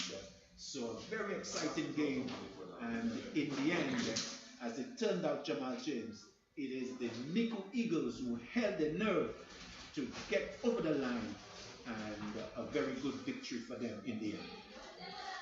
Exciting cricket here at the KFC SPL, and Micoud coming out on top against the Achilles Holding Inc. City Blasters. The City Blasters here, in my opinion, have themselves to blame with some poor tactics towards the end. Dylan John, the left-arm pacer, opting to angle the ball away from the right hand, and the field not being set well for that. There was no fielder posted from third man all the way around to long on. Acreage of space out there, and Lance Sammy accessing it. And from that point, Dylan John was placed under some significant pressure and transgressing the front line, and just didn't come up with the goods tonight. He's of better quality than that, but the boys from the city will have to walk away with this loss. But this makes things very interesting in this group, Claudius, because now that Micoud has won 2 games, Grosile would have won 1 today. South Castries Lions have not roared as yet. They have not gotten a victory. And now with Grosile set to play against the City Blasters at some point, and the City Blasters needing to play against South Castries Lions tomorrow, things are very well poised in this group. Yes, very much so. So a very exciting game as it turned out. We had a situation where we needed 19 from 12 and then 10 from 6. Dylan John not able to hold his nerve and keep his foot behind the bowling crease, and maybe not bowling the correct areas, but and Sammy and Jonas, who were able to keep their nerve and get across the line. A good victory for the Micoud team, winning by 2 wickets. And so just to recap the effort, the main effort coming from Darren Sammy himself with 40, 33 from Noel Leo and Sherwin Charles, also getting 33. Micoud arriving at their target of 172 on the very final delivery to bring themselves to victory. So that is the situation for this third game of the triple header on this day of SPLT20 in 2023. So we will wrap up here and ask you to come back to us with more action tomorrow, where we'll have game number 8. It's going to be an encounter between South Castries Lions and the City Blasters. Well, back-to-back games for the City Blasters. They'll have to recover from the disappointment of tonight as they face the South Castries Lions. Jamal will be back in action, not behind the microphones, but out in the middle. And so that is the next action that we're going to bring you. So it's 7 p.m. tomorrow at this very same venue, the Darren Sammy Cricket Ground. So on behalf of the entire team, that's where we say good night. Claudius Emmanuel handing over from the Coventry area.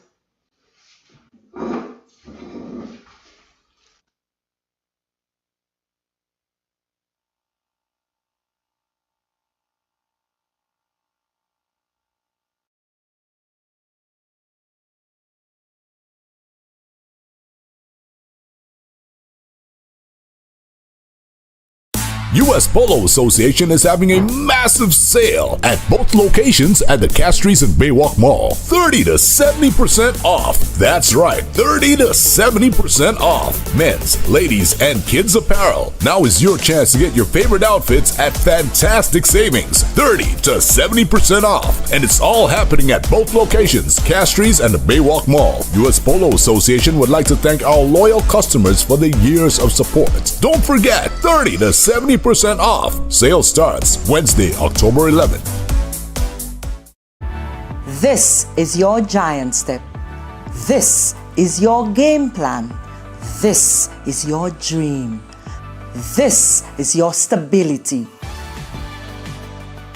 And this is your Baka, with 2 locations which provide quality service from people you know and trust. This is your biggest fan. And this is your approval to a better life. Schwezel Cooperative Credit Union.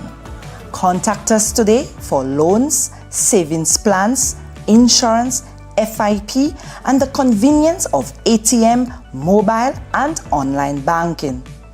At Schwezel Cooperative Credit Union, we make lives better. Call us today at 459-3119 or 459-3100.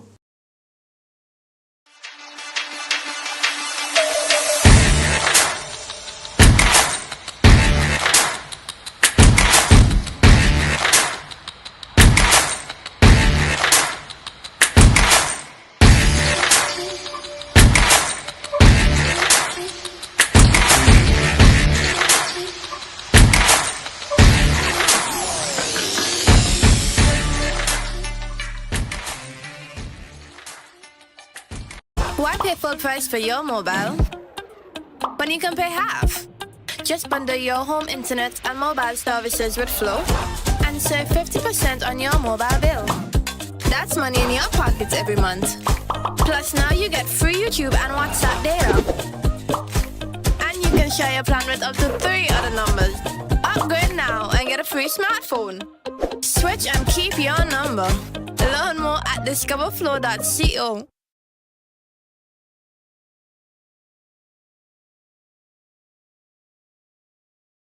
Wow, what a game here today. Day number 3 right here at the Darren Sammy Cricket Grounds, KFC SPLT20, and of course we just saw a fantastic bite your nails at the edge of your seat. Oh my goodness, what a game here. The City Blasters versus the Micoud. Hold on, I went blank already. Micoud Eagles. Oh my God, the City Blasters had us blasting off, and we have the captain here. Natram, tell us about this whole experience tonight. How do you feel? Well, a bit disappointed with the result in the end, but I'll give it up to my guys. A very good, decent effort from them with the bat in the fielding. We came back well after brilliant start for them. Micoud Eagles just still a bit disappointed with the finish. All right, but you gave the guys a run for their money. That was a fantastic play. What are the highlights? What did you really enjoy? Well, for us in the batting, Jonel played a really good innings for us. Came through, batted right through the innings. And in the end, Zion hitting 360 in the last over, brought us up to 170. And I believe every single bowler put up their hand. Everyone made the effort in the field. All right, wonderful. So for your first game in the series, we're looking forward to seeing much more from you guys. And I know you're going to come harder, right? Yeah, for sure. Thank you so much. So we just spoke with Natram from the City Blasters, who took us to the moon and back. But he took us soaring. He took us, and his whole team took us soaring tonight. So how do you feel about this win? It's a good win. Obviously, we're in the semi-finals now. But even better to just be part of it. You know, me and my son batting for the first time, I think, since he's been playing cricket. That was nice, and we contributed to the team winning.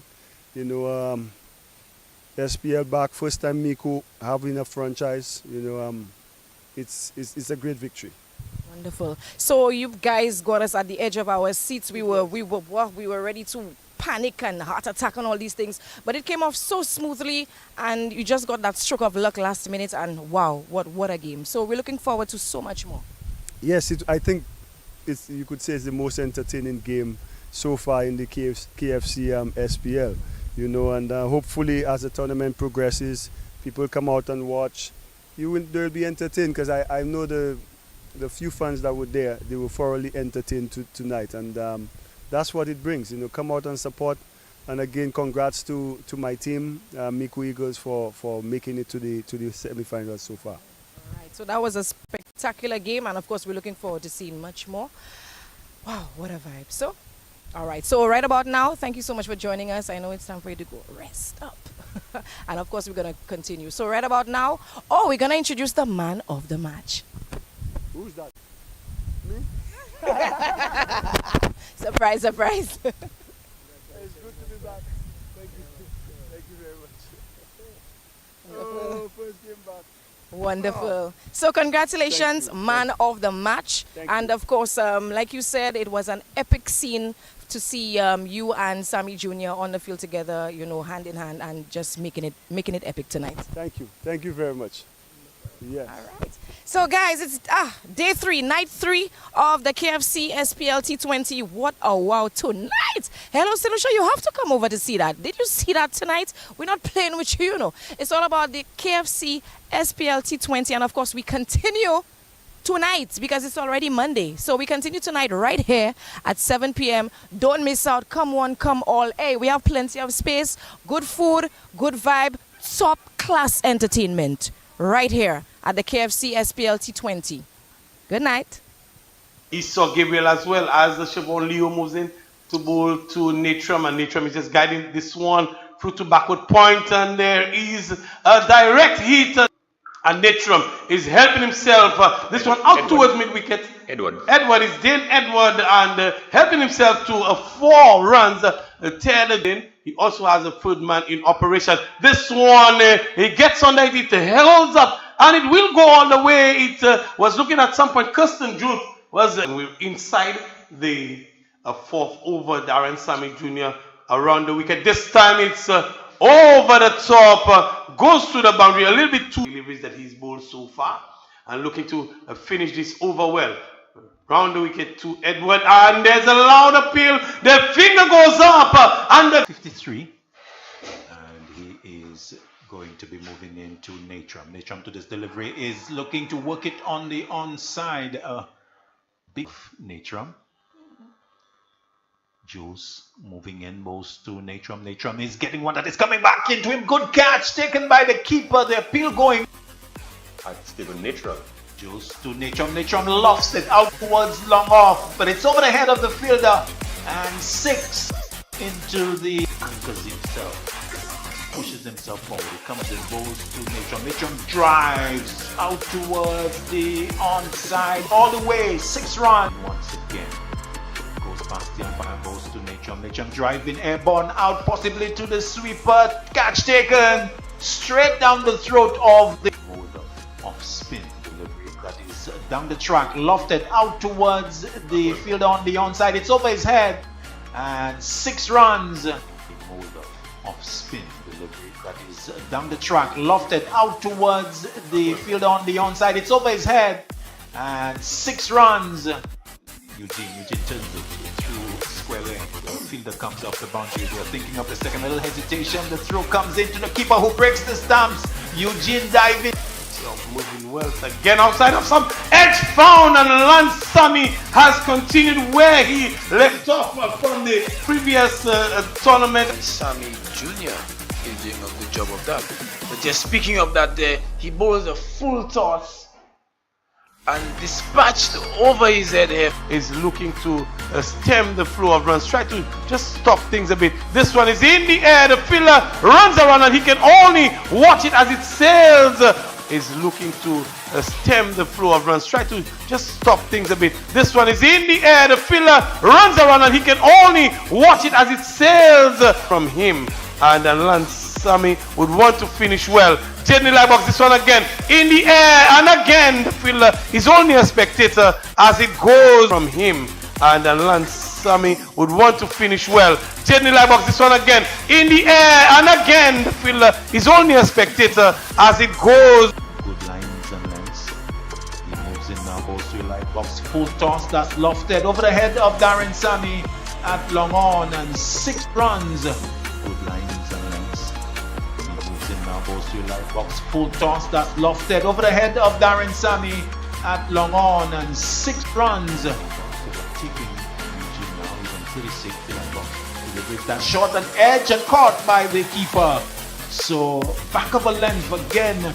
Proved in strike recently, in strike now. Delivery that is driven down the ground over the head of the bowler and beating the man coming from long on.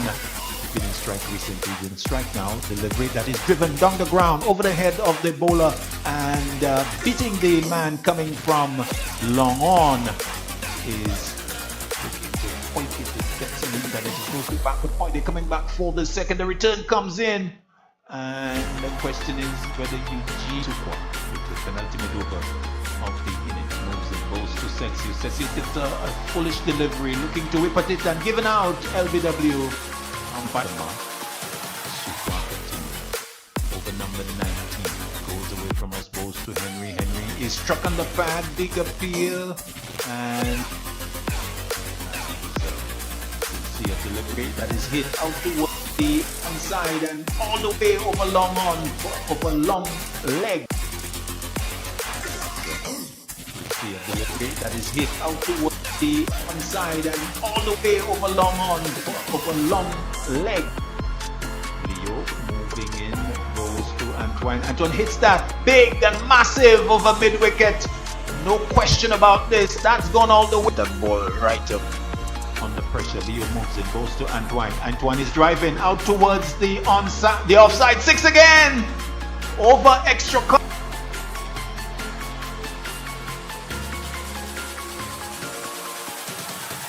Into it was very, very early. Getting the line of just bowling a backly line delivery. Certainly the line of taking. I feel like I'm like, will he take it? He does. He drops it. He drops it. Oh my goodness. What a miss for the Charles picked this one up. It's high in the air. Taking the line box, runs around and makes no mistake on this occasion. The 5th over comes to an end. They've moved on really to 39 for 1 after 5 overs. Moving well, he's on out towards mid wicket over the boundary. 6 runs. Get Leo with the swing of the bat to good effect. The delivery that was into the pad. And gets one, gets the elevation. The distance is there. John and Eugene will only go into the boundary to pick this one up. Darren Sammy Jr. Sammy picks the track with the moving ball. finds the gap, he finds the ring, into the boundary, 4 runs. And Sammy is pulling out towards the wicket, come through for 1, he does not need to run more than that, as the ball has gone. And this time, Goodness he gracious. finds the ring, he puts the leg, and he puts it in him, Jamal, you mentioned it before, that is Sammy, in the air, and will he be taken on the boundary? It is over the boundary, just overhit it into the wind, but there was the elevation and able to get it over the boundary. And Darren Sammy is now trying his ring and cutting well out towards the man. Sammy, and Sammy is hitting him with the into the wind, and this time he perishes after a good little cameo. Darren Sammy well below 8. Sammy is looking to sweep, but he's bowled. Darren Sammy Jr. has been bowling from dislodged, and a light box now falling in the path of Dylan John in the previous over, dislodging. Driving out towards the sweeper, possibility of a catch, stepping attempt unsuccessful, and into the boundary for 4. Joe's long stand out towards long off. It's coming off the boundary. Catch taken. Good effort by the fielder.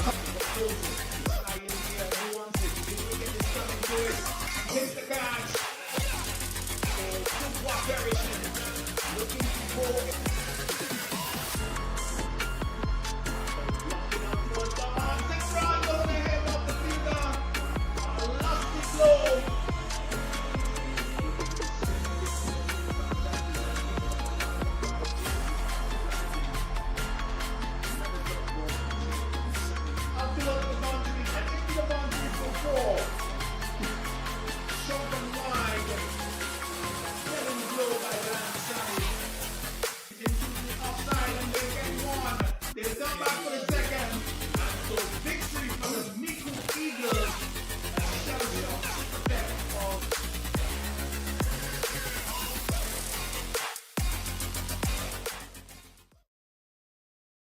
US Polo Association is having a massive sale at both locations at the Castries and Baywalk Mall. 30 to 70% off. That's right, 30 to 70% off. Men's, ladies, and kids apparel. Now is your chance to get your favorite outfits at fantastic savings. 30 to 70% off. And it's all happening at both locations, Castries and the Baywalk Mall. US Polo Association would like to thank our loyal customers for the years of support. Don't forget, 30 to 70% off. Sale starts Wednesday, October 11th. This is your giant step. This is your game plan. This is your dream. This is your stability. And this is your backer. With 2 locations which provide quality service from people you know and trust, this is your biggest fan. And this is your approval to a better life. Schwezel Cooperative Credit Union. Contact us today for loans, savings plans, insurance, FIP, and the convenience of ATM, mobile, and online banking. At Schwezel Cooperative Credit Union, we make lives better. Call us today at 459-3119 or 459-3100.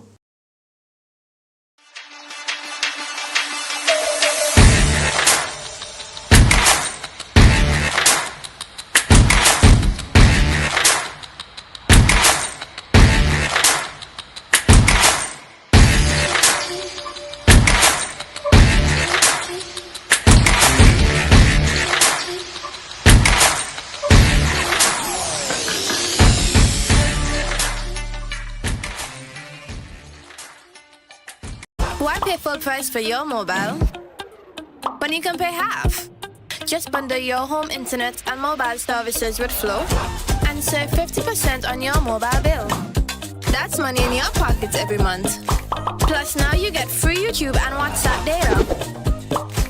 And you can share your plan with up to 3 other numbers. Up Upgrade now and get a free smartphone. Switch and keep your number. Learn more at discoverflow.co. At Great Vision Designs, we value our customers and provide cutting-edge customer service. Great Vision Designs specializes in television broadcasting and live streaming of funerals, sports events, weddings, meetings, shows, and more. Call us today at 722-6542 or 726-9914 or follow us on Facebook and YouTube. Great Vision Designs, coverage you can count on.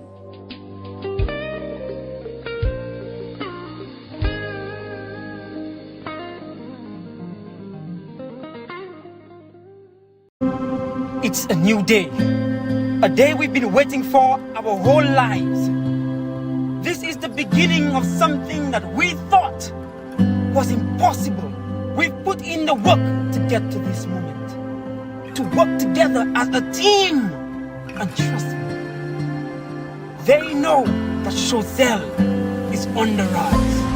What they don't know is that we are just getting started. Choselle Cooperative Credit Union. Call us today at 459-3119 or 459-3100.